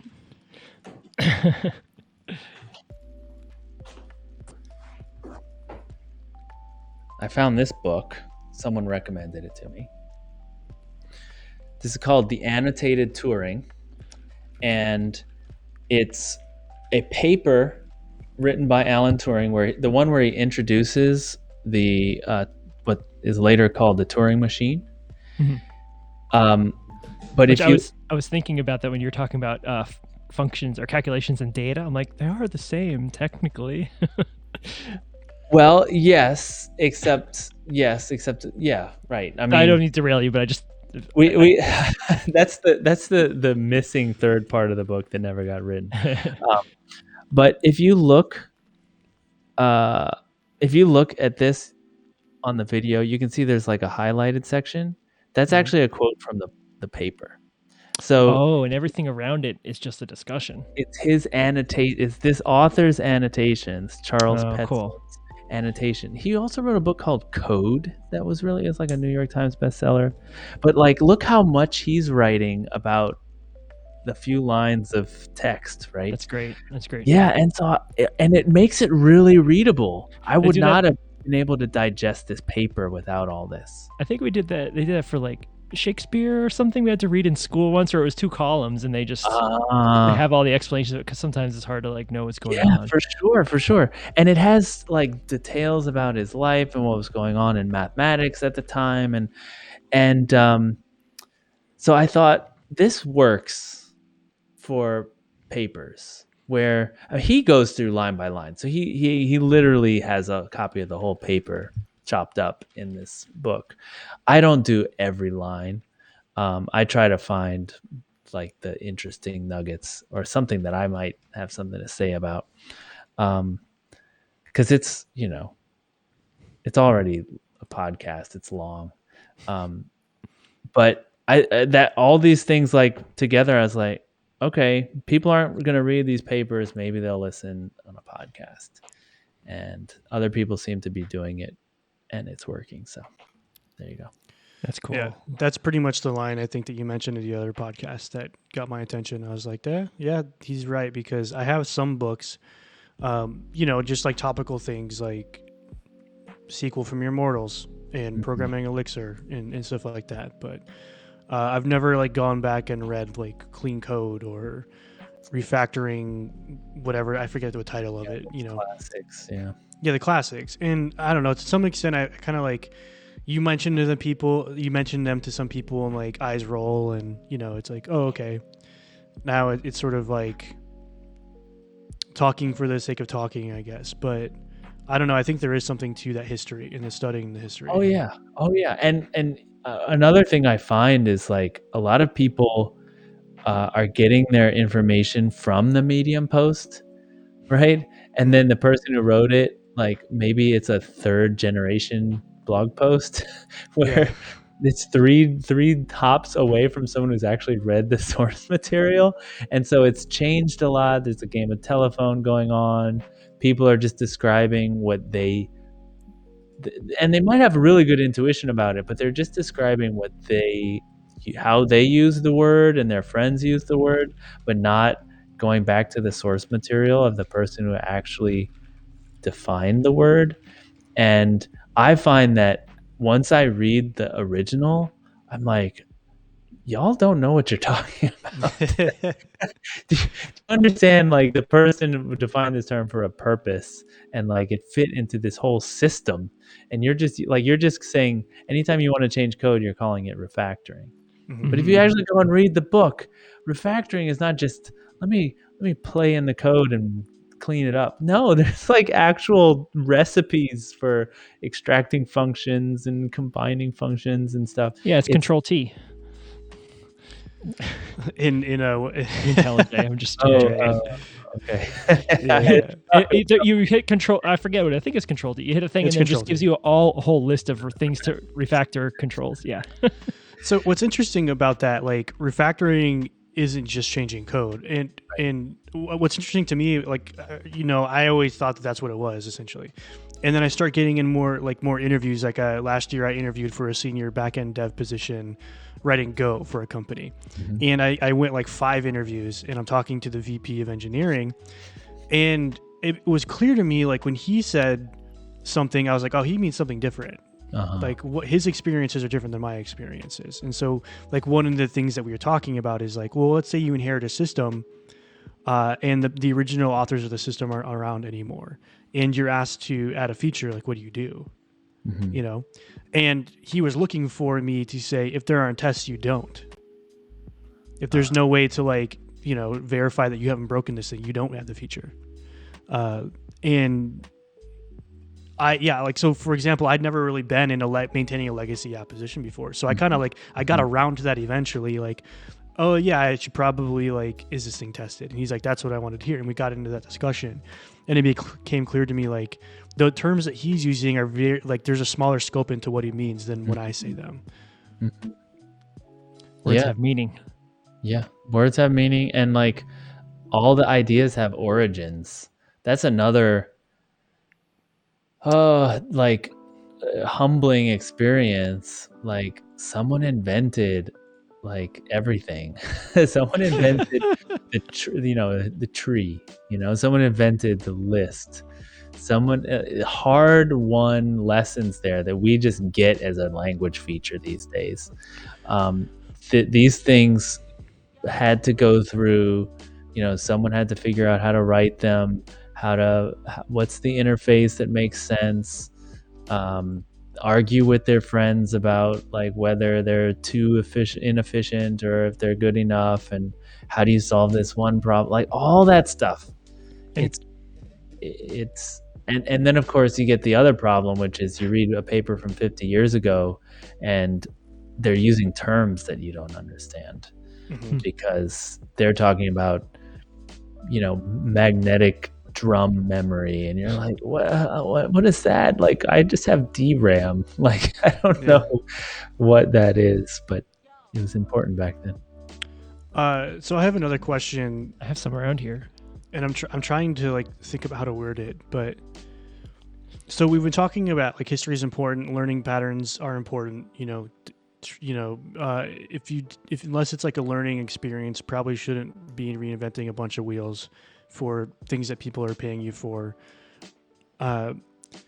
So around that, like, I guess like reading is one way to kind of get the toolbox, and then you can sort of be creative. So like once you kind of like have seen the shape of a tool, maybe you can imagine a slightly different tool that does something similar but different, right? That's necessary. I think that one thing that I want to learn how to do, or want to learn how to do better, is sort of use the tools that I know creatively to solve problems that maybe don't have a direct pattern that maybe I've seen anyway. Like, I'm sure there's patterns for everything, but like maybe I haven't been exposed to it, because I don't want to be in the position where to be able to solve a problem I will have had to seen that problem solved exactly that same way before. I want to be able to be a little bit creative in solving a problem. Sure. And so Mike, go ahead. Yeah. Well, I was just thinking, like, the more you see, the more, I mean, your brain can't help but find underlying patterns and principles that apply at a deeper level that maybe no one's even written down yet, Sure. And so, these are the kinds of things where like you might learn all these data structures and algorithms, but like at the end of the day, what you might forget the thousands of data structures that you studied, but at the end of the day, you're going to remember about algorithmic complexity, and that you got to watch out. You don't want something to be accidentally quadratic. Things like that are the underlying principles that you're going to glean from it. So I do think that like studying a bunch of stuff and applying it, like, you do get an underlying understanding of stuff. It's worse than 4 times as bad, Anthony. That's squared times as bad. I guess like maybe 4 times as bad as linear. That's fine. An analogy that I can kind of think about is like music, because I've played music for a long time, and for me it was like a journey of becoming sufficiently capable to play an instrument that it no longer became about the fundamentals. Like, I didn't have to think about fundamentally moving my hands on a guitar. It became the activity, and then from there you graduate to composing in a sense. And I think that's where I'm on my journey now, is like I want to graduate to the composing phase, but I feel like I'm still putting in the work. I just need to write more code, really, is what it comes down to. I need to read more code and write more code, but I feel like I'm on that journey. Yeah, it's definitely a journey, and like it's actually one of the things I don't like about programming. I mean, I love it. I do it, and I like getting better, and mastering, and like that's it feels good, right? But I also wish that it were easier, not for me, but for everyone else. Like, when I realize, oh wow, this little bit of math that I just learned is applicable in so many problems that I've had in programming, but it's inaccessible. It was inaccessible to me until I, read this chapter of a book, and now I get it. And how much more out there is there that I could apply? But at the same time, I'm like, you shouldn't have to know so much math. Like, I wish it wasn't the case. Look at again, I keep going back to Elixir and Phoenix. Chris McCord, right, wrote Phoenix, and he added this feature to it called Presence, which is a way to have metadata like distributed with no. It's eventually consistent data structure, but it can handle like partitions and stuff fine. Like, it's the what the guarantees? I can't blanking on it right now. The acid guarantee. Yeah, acid guarantees, right? Whatever. So, but anyway, but it's based off of this data type called a CRDT, conflict resolution data type. Is that right? No, it's commutative replicated data types. Yeah, that's what I said. Isn't that right? And like I looked through it. It's an impenetrable, like the code that he wrote there. But he read this paper. He found the application. He put it in this web framework that everyone uses. You can use, and it works great. Yeah. And it's not just for like how many users are in the chat room, but you can use it for service discovery. You can use it for all kinds of stuff where you can deal with the eventual consistency and like small pieces of data. And it's this very general purpose thing that again, mathematically extremely complicated, but man, it's really easy to use and it's really powerful. So yeah, that's another thing. I'm sure the Elixir community is similar, but in the Clojure community, we have a kind of I guess it's like a mythology, or a cultural tendency to go into these old papers and try to implement it in Clojure. Like, oh, in the 70s, they were talking about this and it wasn't possible then because the computers were too small, but now we have iPhones and they're bigger than anything anybody had back then. And so let's try to implement it. And often it does some really cool stuff, and I think that also the languages like Elixir and Clojure, they're more expressive than something like Java, where I don't know about you, but like if I tried to implement those things in Java, I would fail. But somehow I could do it with, Clojure or Elixir or some, maybe even Ruby. It's much more expressive. So anyway, I think that that's a cool thing to do, is to go and find a paper and implement the thing that they were doing in the 70s, and they said, well, we did it, but it takes 20 minutes to run. Now it's milliseconds. I think he just gave you homework, Sean. Yep, half day Fridays, baby.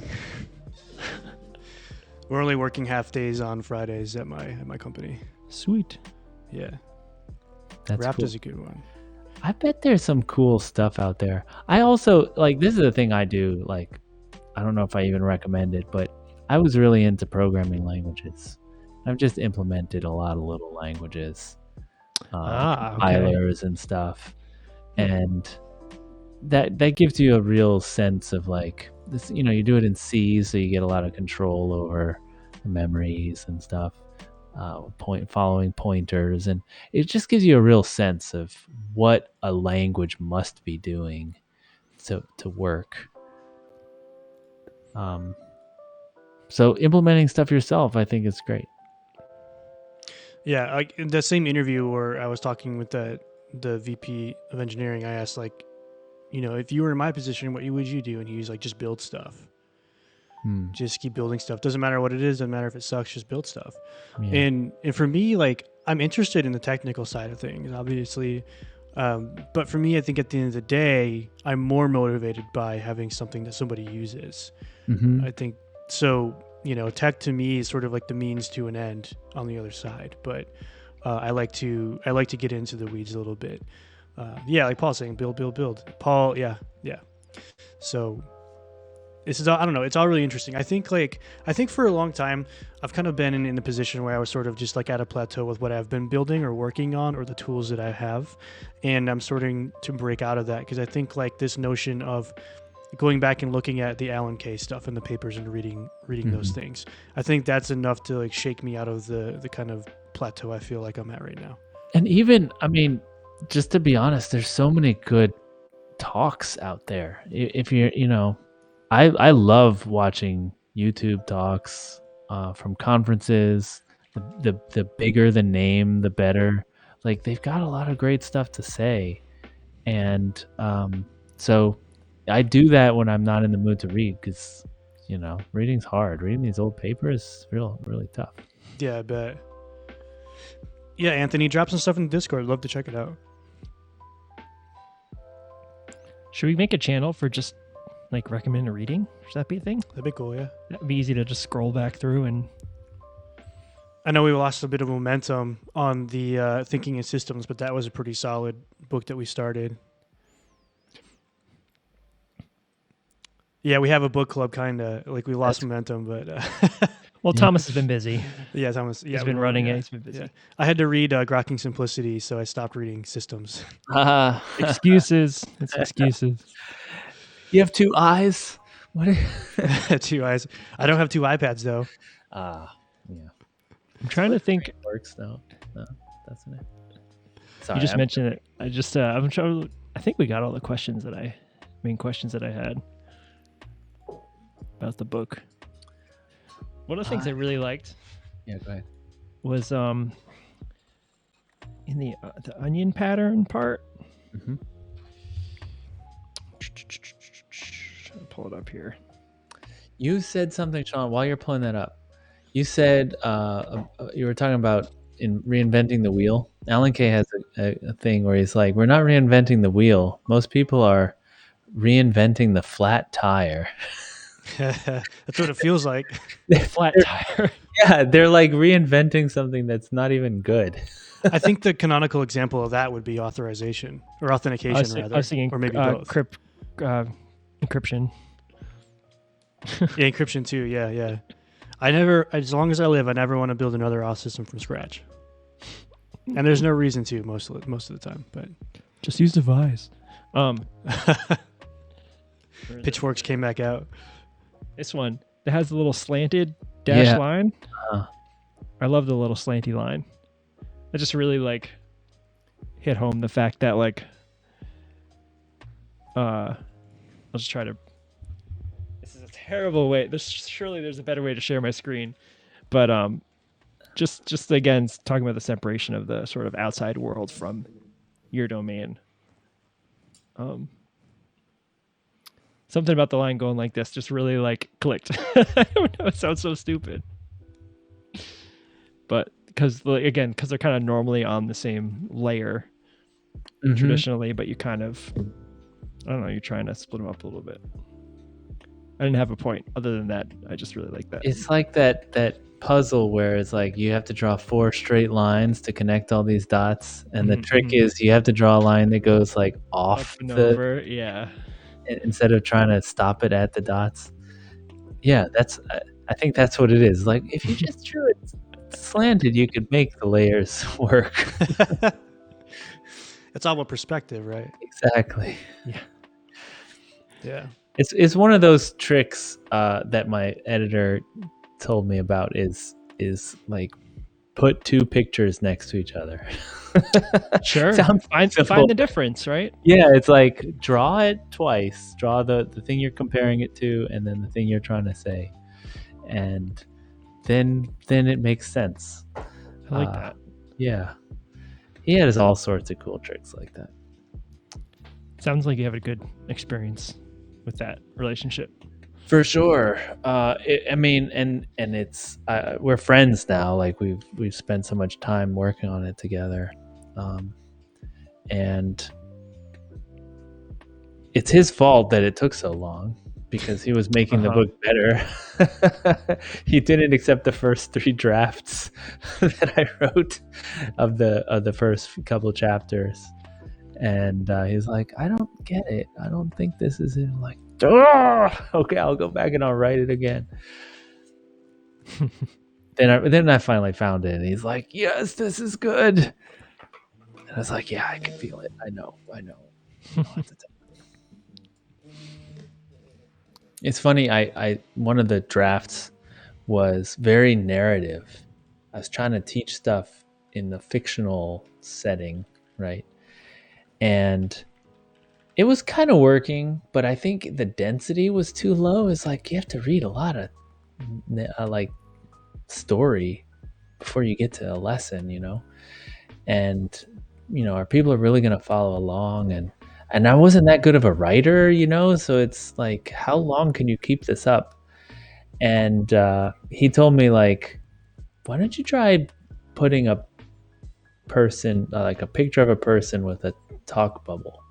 like instead of that page saying, and then Tony was really afraid that this would happen, da, da, da, you just put a bubble with her frowning, and it says, "I'm really afraid." That was a really interesting thing that happened, because I would turn to the next page or flip to the next page, swipe to the next page, and I would just start reading the bubble. Even though it's over here and to the right, like I read left to right, but because it was above and kind of inset, I was reading like I'd read a comic book, right, where you kind of it's top down. It's really easy to get wrong if you read a lot of like crappy web comics. People don't know how to do it. But I found myself reading the bubble. I'm like, why is this relevant? And then I would start reading the paragraph, like, oh, I see, this is a lead-in to like whatever. And that happened a lot. It was really funny. I'm trying to find an example here, but it did catch me by surprise. Yeah, some of the characters are surprisingly similar with different hairstyles. Just saying. They're like not a lot of drawing budget there. No, exactly. There's the male body and the female body. Like there's not a lot of difference there.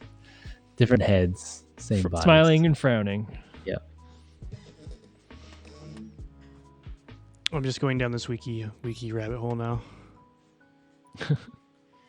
Some of the profile shots of these Turing recipients are unfortunate. Like just like a side shot. They're looking like it looks like a mugshot kind of. They had to find some portrait because it was too late to take their picture. Yeah. Oh, yeah. This is cool. I'll definitely be checking into this stuff. Thank you. Hey, buddy. I did have one bit of concrete constructive criticism feedback that, again, like you said, might be out of your purveyance. I'll take it though. What is it? Capitalization issues. With what? Name like underscore case versus camel case. It's kind of all over the place. It is all over the place. It's driving me crazy. But so, and I know some of the samples kind of have to fit in like tiny columns, so you have to keep the names of things short, which I also just, coming from Ruby land where everything is like a book, every variable name is a book, like that's, just not something I'm used to either. Let me first just say that my number one priority was that the thing I was trying to show was clear. Sure. No, it didn't take away from that. It was just I just felt it was distracting, I think. No, I do feel for you because I remember at some point I was writing underscore was snake case. Is that what it's called? Snake case, yeah. And I realized what I was doing because I don't know. I grew up doing snake case, even in JavaScript and other C languages. I didn't start doing camel case until I started learning Java in college. And I know that JavaScript has kind of decided that let's do snake case. Let's do camel case. But I've worked at companies where they were still doing snake case and JavaScript and whatever. So I realized I was doing it about 4 chapters in. And I was like, oh, maybe I don't want to go back right now because it's a lot of work to go back and change it. So maybe I'll start from now on, and then might have time at the end. Ooh.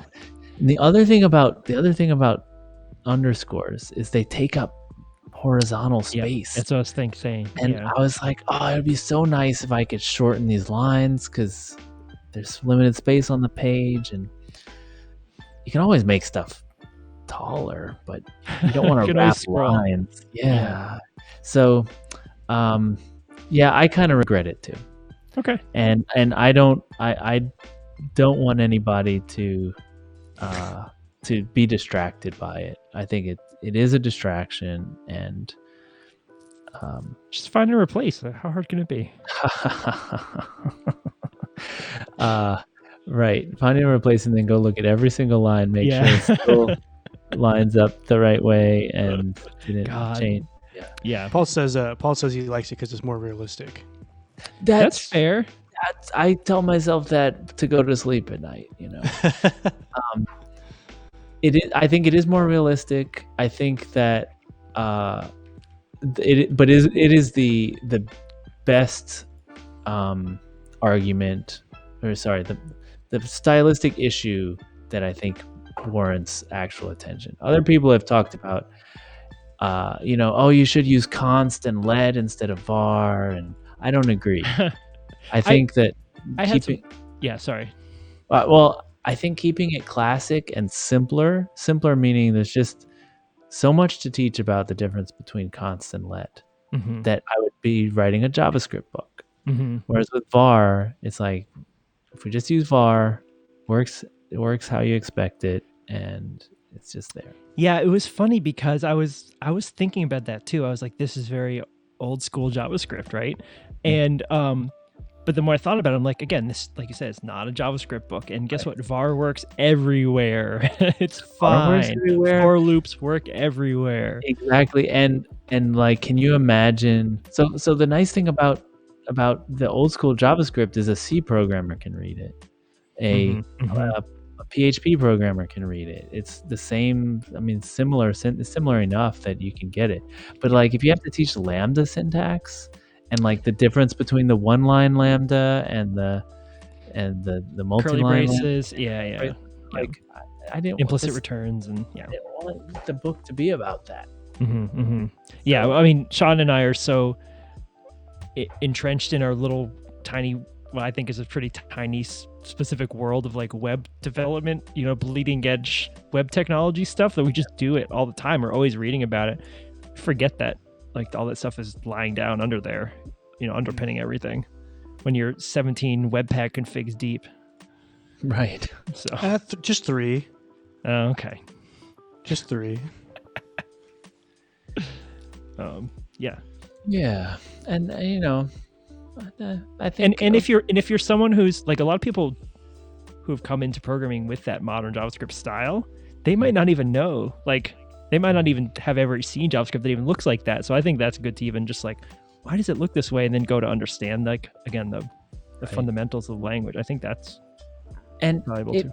The biggest trouble is that, the Lambda syntax was made for a reason. Like, writing function and having a return everywhere is a pain. It makes the resistance of writing a new callback like that much greater, and so there's a good reason. And so I wanted to touch on that, like saying, like, it might seem awkward, but if you wrote this in ES6, I think I have a page on that that's like, look how short it is in ES6. It doesn't have to be awkward. It just happens to be awkward because of the syntax of the language. So, yeah, it's definitely worth acknowledging on that, like a sidebar. Do you touch like front end stuff at all in your professional programming life, or is it? Yeah, sure. Yeah. I guess I would call myself full stack. Do it all. I actually like the front end. I think it's pretty cool. I'm not that good with all the new stuff because I don't use it that much, like Webpack and all the new JavaScript features and stuff. I don't use them that much.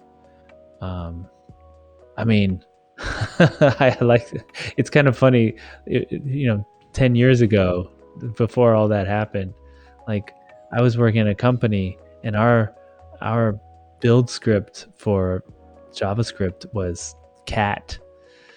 We just catted asterisk.js and piped it to like app. That's a bundle. You just made a bundle. And you would just go to GitHub and download the most recent version and put it in a directory and check it into your repo.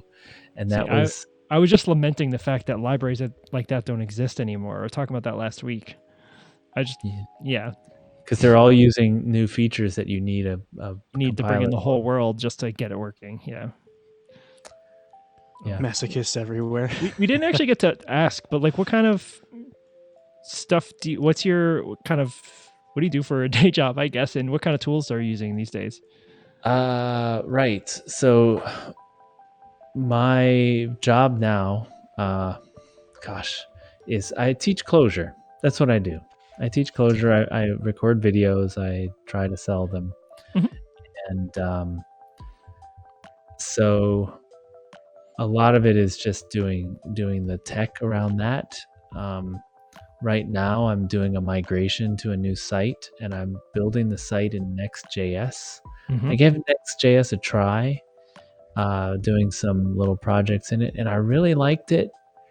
I liked the sort of ecosystem around it, where you just push it to GitHub, and then Vercel will just deploy it, and like it's up there, and it really solves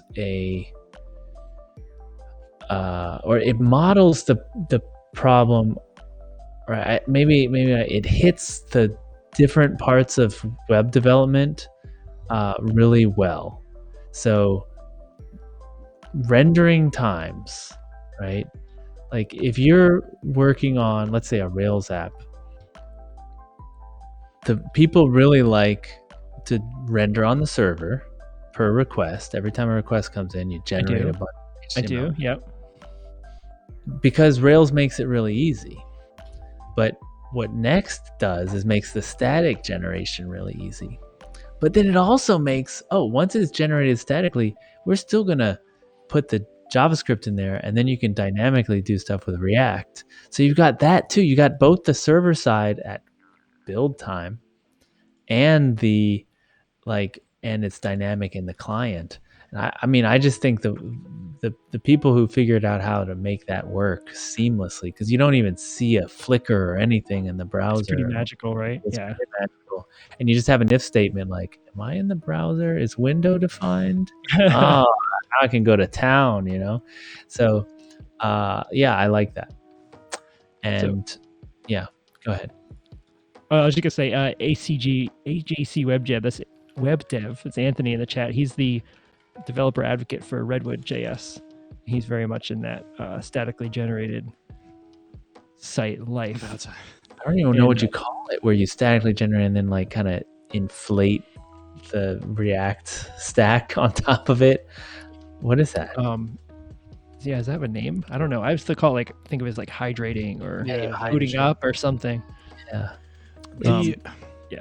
The other way, we were talking about this the other night, or I was talking about this somewhere with somebody, but with e-commerce, like a lot of these big e-commerce sites are mostly generated at some point. So you're hitting like static HTML pages. And with Next, you can sort of have this statically generate a page on the fly. So you could have 50,000 product pages, but you don't necessarily you could statically generate all 50,000 of them. It's generated on request, and then it's cached basically. Yeah. Which sounds freaking awesome for an e-commerce site with tons and tons of pages. Sure. Yeah. So I don't know. Yeah, Next is super cool. I've been playing around with it a bit as well. I mean, like, it's the kind of thing I would love to do. I was trying to do before, but I always was like, this is too hard. I'm just gonna do it the easy way, which is just generate it on request and have an empty HTML page or like a hole in it and then I have a spinner. And when the React loads in, it'll replace the spinner. That's what Sean. Yeah. Like it sucks. It sucks for the user. Sure does. And so you see so many sites out there like that, where like loads a page full of spinners, and then you're waiting again. And I love how Next solves that. And I just found like I wrote a page that was like, so my platform is built on WordPress, and so a lot of it would be like, okay, I need to make a database table, and then I need to in PHP like read in that database table, and like with a custom post type, I had to do all this stuff. And then now I still want dynamic stuff to happen on the page, so I still need JavaScript I have to write. Well, I did it in Next, or it's like a list of podcasts. So I just enter in a bunch of data about podcasts, their title, their image, stuff like that. And then I just put that in a JSON, and that's my static props. It reads the JSON and puts it as the static props, and it generates the page statically. But then I just have a thing that's like, oh, if you're in the browser, and someone does a keystroke of / boom, you give them a search bar, and now you can type. Like, you know how much code that was? It's doing it in WordPress, where I had to build the whole back end and the front end, and it just works like it's just I never even had to do a database because it's just in JSON. And if I want to add a new thing, I just add a line to the JSON and push it to the server. Oh my goodness. It's deployed. That's it. It's deployed. Oh my God. Now you're talking our language. This is the future. And it's the vision that I had when I first learned about React and started playing with it. I was like, oh, this could happen, where we have these rich UIs, and we're not. You know what I felt was happening in UIs was they would get too complicated to do with jQuery, and the companies would just be spending their time debugging and not in making new features. And so, I mean, that's what I was doing back then. And when React came out, it's like, oh my God, I could do this in a few lines, and it works perfectly every time, and it's faster. And but then what I saw happen was this pattern of like, let's load a loading spinner, or I've worked at companies where they do the thing that I recommend against, where you have your component be so self-contained that it even makes its own AJAX requests. Again, AJAX request, that's an action, shouldn't be in there. But so what happens is you want to load a list of podcasts. Each one does an AJAX request to the server. So you have 100 podcasts on there. All those requests get queued in the browser's network engine, It's only going to make a few requests at a time. Now they're blocking each other. You don't get to determine what order they show in. So like the last one might load in first, and the ones at the top above the fold are still spinning. Like, it's a terrible experience when you do it that way. That should be static data that gets loaded in with the page. The dynamic stuff, like filtering and whatever, that should be done in the browser. Yeah, there's I've even seen React Query being used more like how you're describing, where I'm not sure if you're familiar with React Query at all, but was that no? So basically, it gives you like a wrapper. So you have like, you use a query like in a hook, and then you pass it your actual data fetching stuff, and you just return a promise. And so React Query gives you a uniform interface. So it gives you like data is error, is loading, etc. But it also maintains an in-memory cache for you. So I've seen people doing where they might land on like a list index page, and then they'll get the list of items, they'll set that in the cache, and each item has a query key in the cache. So /post/1/post/2. And then when they render the individual page component or like a list item component, it could make a request, and it'll check to see if that cache automatically is if that key is automatically in the cache, and it'll just pull it out of the cache automatically. So you could theoretically be firing AJAX requests all over the place. But since the cache lives there, it kind of saves you. But then like you're saying, you essentially have actions all over the place. It's just that there happens to be a cache sitting in between to stop you from having all those net requests happening. Right. And you can put anything, you can put React Query in front of anything, whether it's an AJAX API or a WebSocket. Oh, right. I have you can put you go to JSON blob behind it. Like, who cares? It could be anything. I have an Electron app where I'm using a React Query to talk to SQLite. I'm just using a promise-based wrapper on the disk. Yeah, it's great. Yeah, that's nice. Yeah. Anyhow, yeah, it's interesting. Yeah, it feels pretty futuristic. It does. Yeah, I mean, it sounds similar to what React itself does with the virtual DOM, where it's like, except it's for data, right? Yeah, you just say what you want it to look like. I'll figure out how to make the changes that in an optimum way.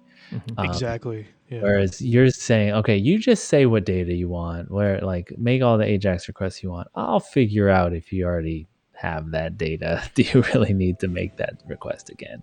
And then what you can do is like if you mutate a resource, you can just say, hey, Rack query, invalidate the caches that have this part of the query key slug. And then it invalidates it. All of the components see that it was invalidated and they update themselves. And then you have a new class of problems involving caching, but that's all right. It's so true. It's so true. You know, you were talking, Sean, about.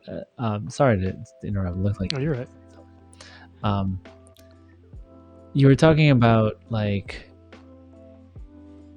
as you learn, you want to be able to solve new problems, not just have like a catalog of like pre-solved, you know, pre-baked solutions that you apply.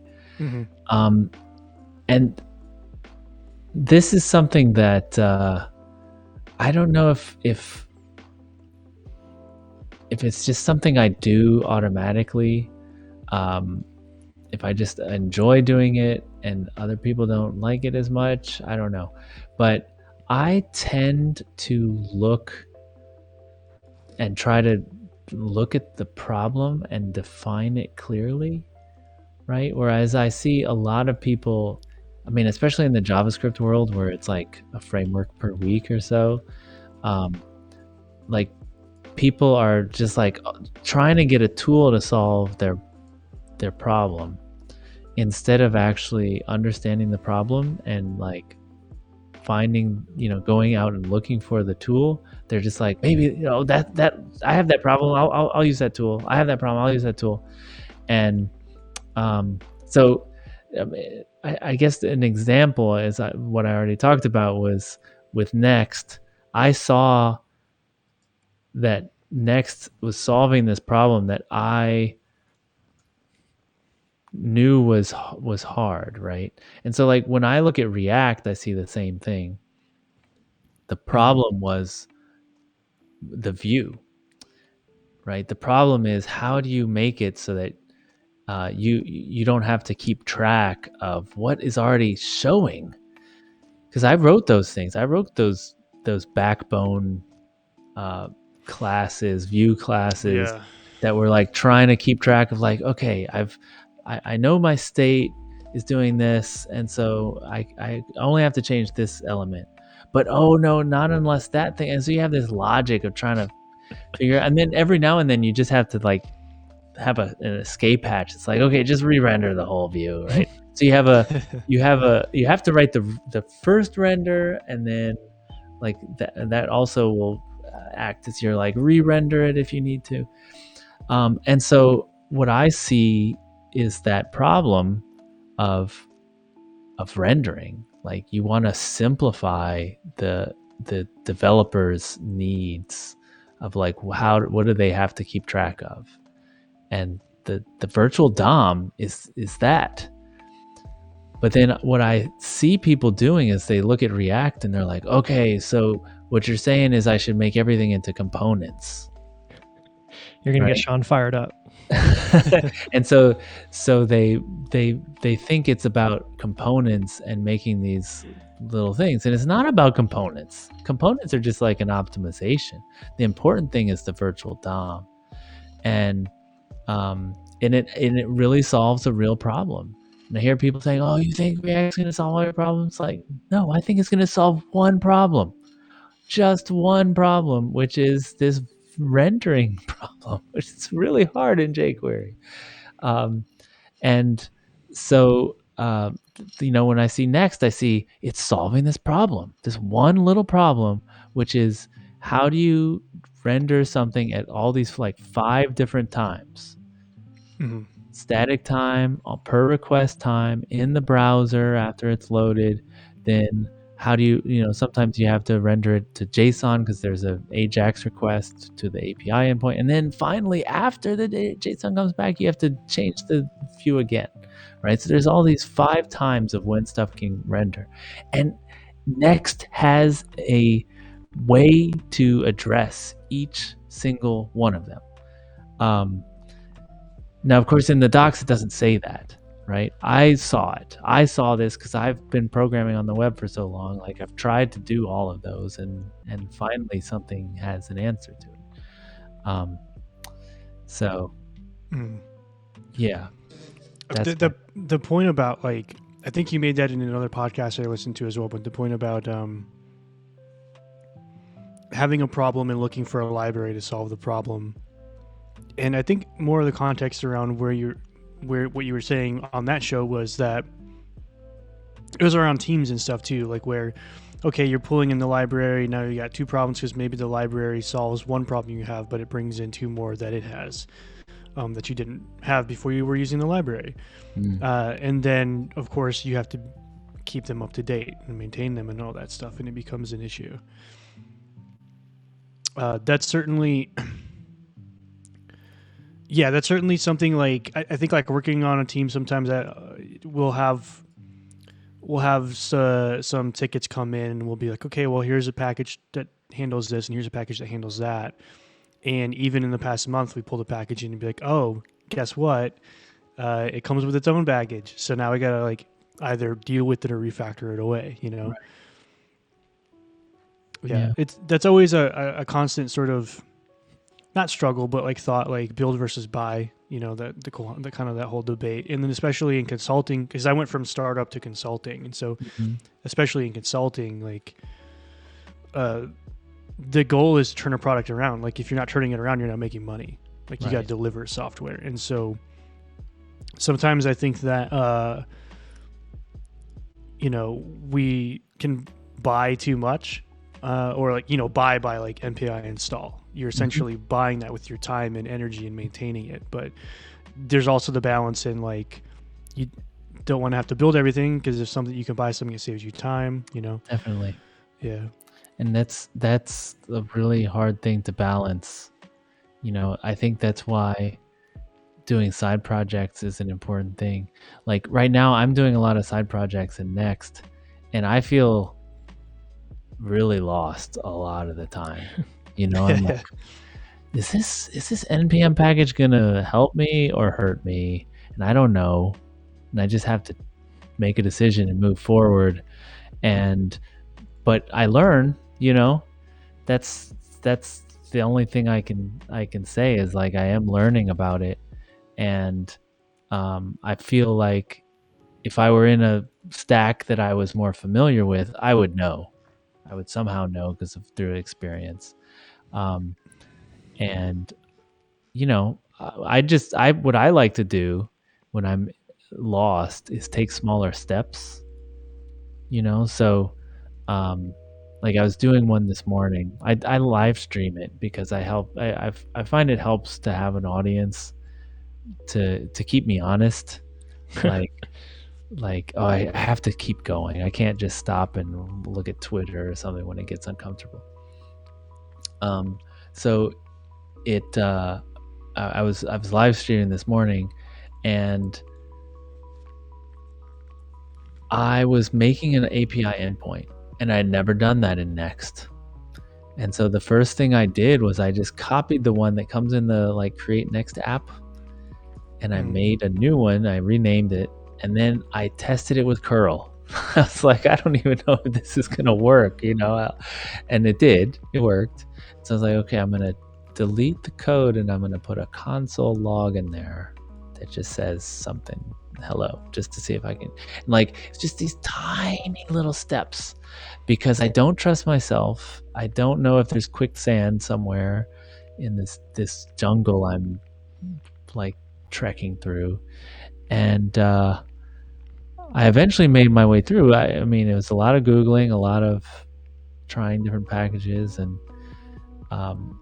but what I didn't want to do is like write it the way I thought it should work and then run it, and like now I have to debug 20 lines of code. Sure. How often do you find yourself reaching for, you know, those Medium articles or whatever? Like, you know, going to the documentation is one thing, but I think that that's a habit I'm trying to break, is go back to the docs first or look for first party examples first before just open Googling on stuff. Because then I fall into the trap of, copy paste, but you don't necessarily really understand how it's working. It works, but you don't like the next morning you couldn't tear it down and redo it from scratch. That's a really good question. And I don't know where I draw the line because I do like reading the docs, but I also like Googling. So just as an example, like I don't know Bash that well. I know it well enough to Google, how do I do a for loop over the files in the directory again? God, yeah. And then I want someone to have put that in Stack Overflow, and I'm going to copy paste it. And that's fine. I don't want to read the manual because I don't trust that it's well written. I don't like it for that particular kind of problem, you know, like how do you look through a man page to find the section that talks about for loops? And I know it's a common enough problem, and you know, so like I was Googling for a lot of stuff that was like, oh, how do you read a file in Node again? I don't know how to do that. And okay, oh yeah, fs.readsync, you know, okay, and then it returns a promise. Okay, got it. I don't know. I don't know why I don't turn to the Node docs. Sure. And, you know, try to look it up. I use an app called Dash locally, but there's also one called devdocs.io that runs in the browser. Mm-hmm. And I use that a lot because it's like fuzzy searching across all of the docs. So you can type file and it'll pull up the read file, and it'll pull up anything with file in it, which I find kind of useful. But yeah, a lot of people are commenting like the success of that strategy solely relies on docs. Yeah. For sure. It for sure does. Like Vercel Next, I think has pretty good docs, but I ran into an issue. I actually had to stop the live stream. I was like, this is boring. No one's going to watch this. They had Next has a way, no, Vercel has a way when you're setting an API route, you might need a static file to go along on the serverless function that goes with it, and I wanted to do that, and so I found the docs about it, and it's like, put this in there and make a vercel.json, and it's configure it, and I did it. I was deploying it, didn't work. Maybe it needs like relative path. Okay, and I tried all these different things. And I'm like looking at my code and the docs, like, why isn't this working? You said to deploy on Vercel, you put this thing in here, and then I found a repo that did exactly the same thing as I was doing, and it's like, why doesn't it work? So I went back to Google because I found the Vercel docs by Googling it, and I went to like the second thing and the third one and the fourth one. Finally, it said, okay, Vercel will look at this, we'll do this for you. And then in a yellow note, like highlighted note, is like, Vercel will not deploy these files to serverless if you're running Next. Don't. Like the other docs didn't say that. Yeah. And so I had to be like, oh yeah, I am running Next. Okay, I guess that's not going to work. So I had to find another solution. Obviously, you know, here's the people get around it. I don't know why they do that, but you can install stuff in your Node modules. Sure. So you do the npm install is going to run on the serverless function, and so you can get it in there through the Node module. So you just have to find a module that has that same file that you have, or make one yourself. You know. I ran into some code a couple of days ago where we inherited the project I'm working on. We inherited the base of it from the client. We're building on top of that, and I think I was pair programming with one of our devs, and I saw that there was a function for adding commas to a string for like, you know, thousands, millions, whatever. And I looked at it and I was like, it's just using regex inside. And I was like, this is not how you should use regex. And in fact, JS has a way to do this natively. And I was telling Paul in the stream about it, and he did some Googling. He's like, oh yeah, this is like the most upvoted answer on a Stack Overflow question on how you add commas to numbers. Oh, it's wrong.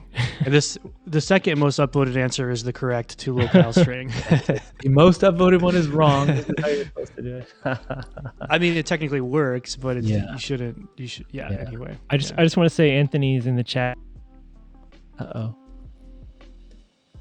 Well, oh, there goes Rockwell. It happens once every stream with Lightstream. He's back. Swipe the wrong way. I'll swipe left.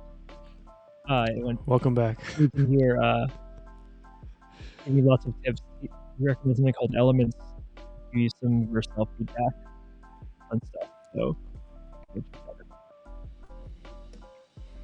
You can see it flying by.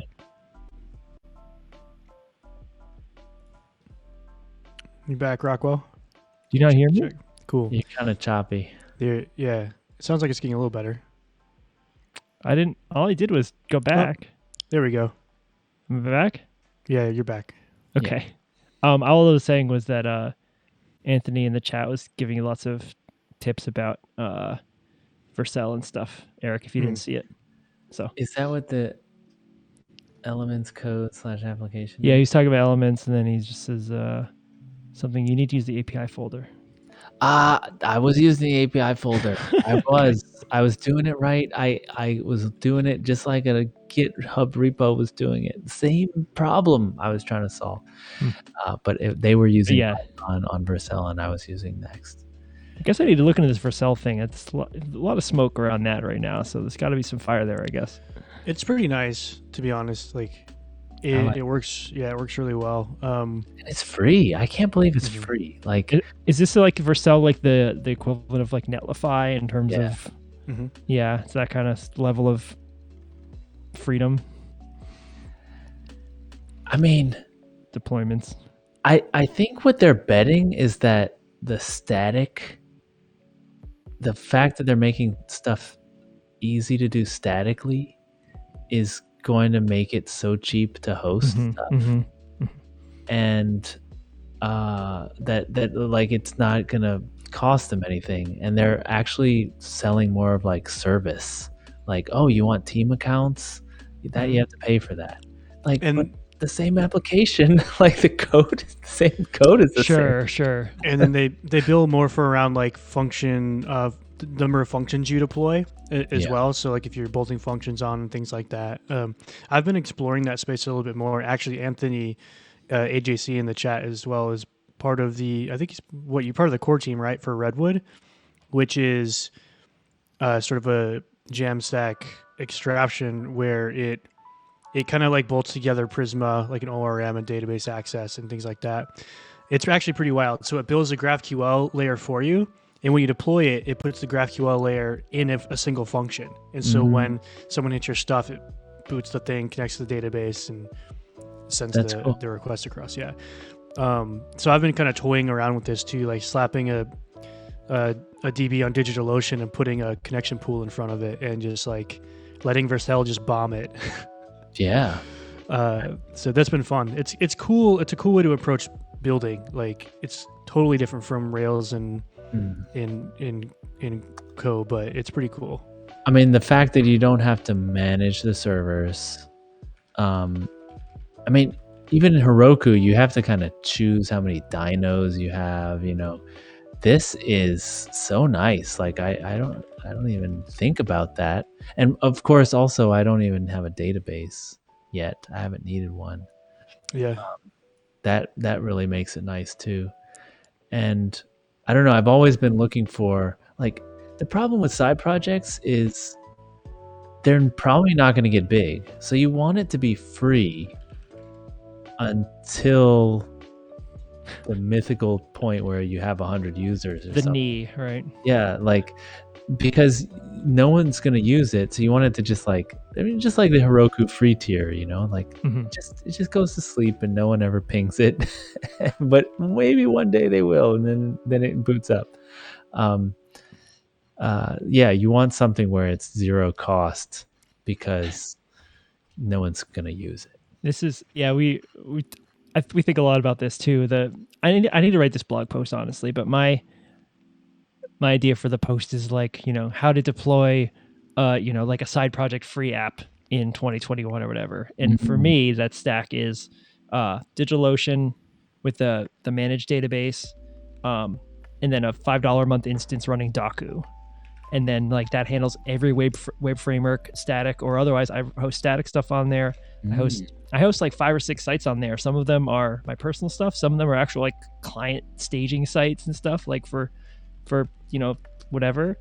And they'll just run this stupid instance and like who cares? Like like you said, database pool and $5 a month, and as long as you don't run out of RAM, like you're fine.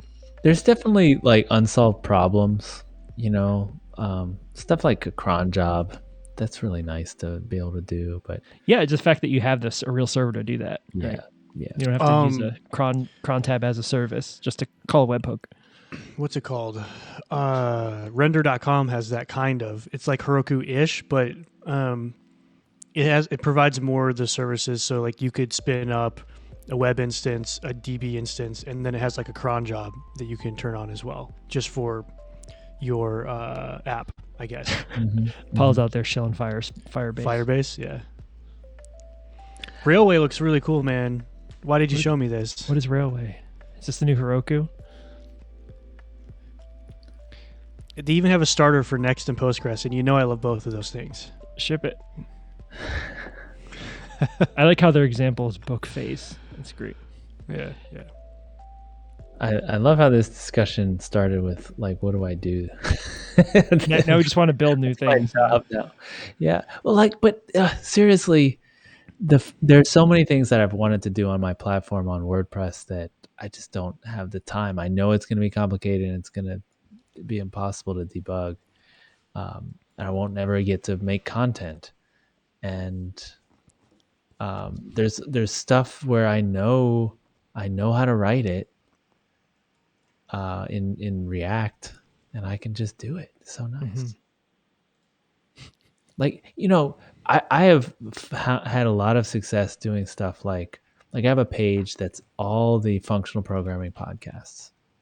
And if you type in functional programming podcast, mine comes up first on Google. I like that. Because I put the work in to go and find them and, put them in a list. But the interface sucks. I don't really like it that much. And I just know that anything more than that would be really hard to do. But I have another one that's functional programming conferences. It's the same kind of interface. I'd love to just make these things all day, but they're hard to do in WordPress. I just want a platform where I can just do it, just write it, and Sounds like you're on your way. Yeah, it's cool. And there's all sorts of stuff you can do in the browser. That's kind of like just as an example, WordPress gives you, there's plugins for pretty good search, but it's you type your query, you hit enter, and you wait, and then it goes back to the server and it gives you the results. You can. I truly believe that if you made it faster, it can be worse because you can do 3 or 4 searches in the same amount of time that it took that one search to go to the server. So you could just say you could just have a list of all the titles of all your blog posts, which easily fits in RAM, and just regex through it and just filter like right there. On the page, and that's probably good enough. We did that with LiveView for a little bit, didn't we? For the podcast show for a while, we Phoenix would boot up and it would pull all of the podcast data because our podcast host didn't support pagination in their API. So we grabbed all the data and stored it in memory, and so when you were searching for stuff, it would actually just pull the results out of memory. Yeah, you didn't even server. put it in a database. Nope. It would just put it in memory. Yeah, but that was still server side though. Yeah, every time the server booted up, it would just get the data. Yeah, but yeah, it's funny. We talked about this. Was it last week? I'm working on refactoring a Rails app, and I needed to write this page that managed like a many-to-many association. right? And like the one side of the many is like thousands of things, maybe a couple thousand things, like users, right? And so I needed to be able to, add people to the association. And I was using this old jQuery like select drop down thing with search, and it was like you type one thing and your browser would freeze, right? Yeah, Because there's 1,000 yeah. items in it. So what I did was I wrote a Rails statically generated page. It generated thousands of checkboxes, right? It renders fast. You can scroll Yeah. fast. It's great. Who Yeah. cares? And then I just made a little input box and like a couple lines of vanilla JS to filter the list, put data attributes on the thing so I could search and like call it a day. It was great. Like I would have loved to have had React in that situation where I could just do it the right way. Right. But I didn't, so I couldn't. So like, I don't know what the point was, but the point was like, yeah, just to your point, like, the computers are super powerful if you just let them do. Guess what? The browser's really good at rendering DOM elements. Guess what? Like, it's fine. It's fine. Yeah. But well, and it's to Sean's point of like sometimes the GUI widget sometimes is perfect, but then sometimes it's making new problems. Now you have to manage it. You have to manage its management of all these select items in there. Yeah. It's hard.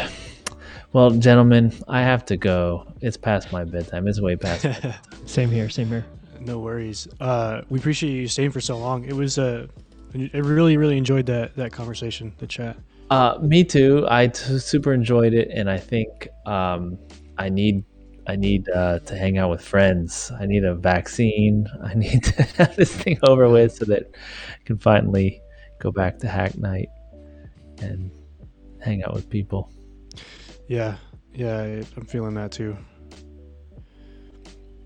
Yeah, it seems like the chat is raving as well. Woo-hoo, yay! Positive reviews. Yeah, where are you doing the streaming, by the way? I don't know if you mentioned that before. I'm in New Orleans. No, streaming. Where are you streaming online? You're coding. Oh, it's just on YouTube. Okay, cool. Yeah, my YouTube channel. I just Sweet. OBS into it. Just pretty simple setup. Yeah, this has been really, really fun. Yeah. Thank you very much for coming on. Had a lot of fun. All right, cool. See you later. Have a good night, everyone. Thanks for coming by. What do I press? Do I just cose the tab? Yeah, you could just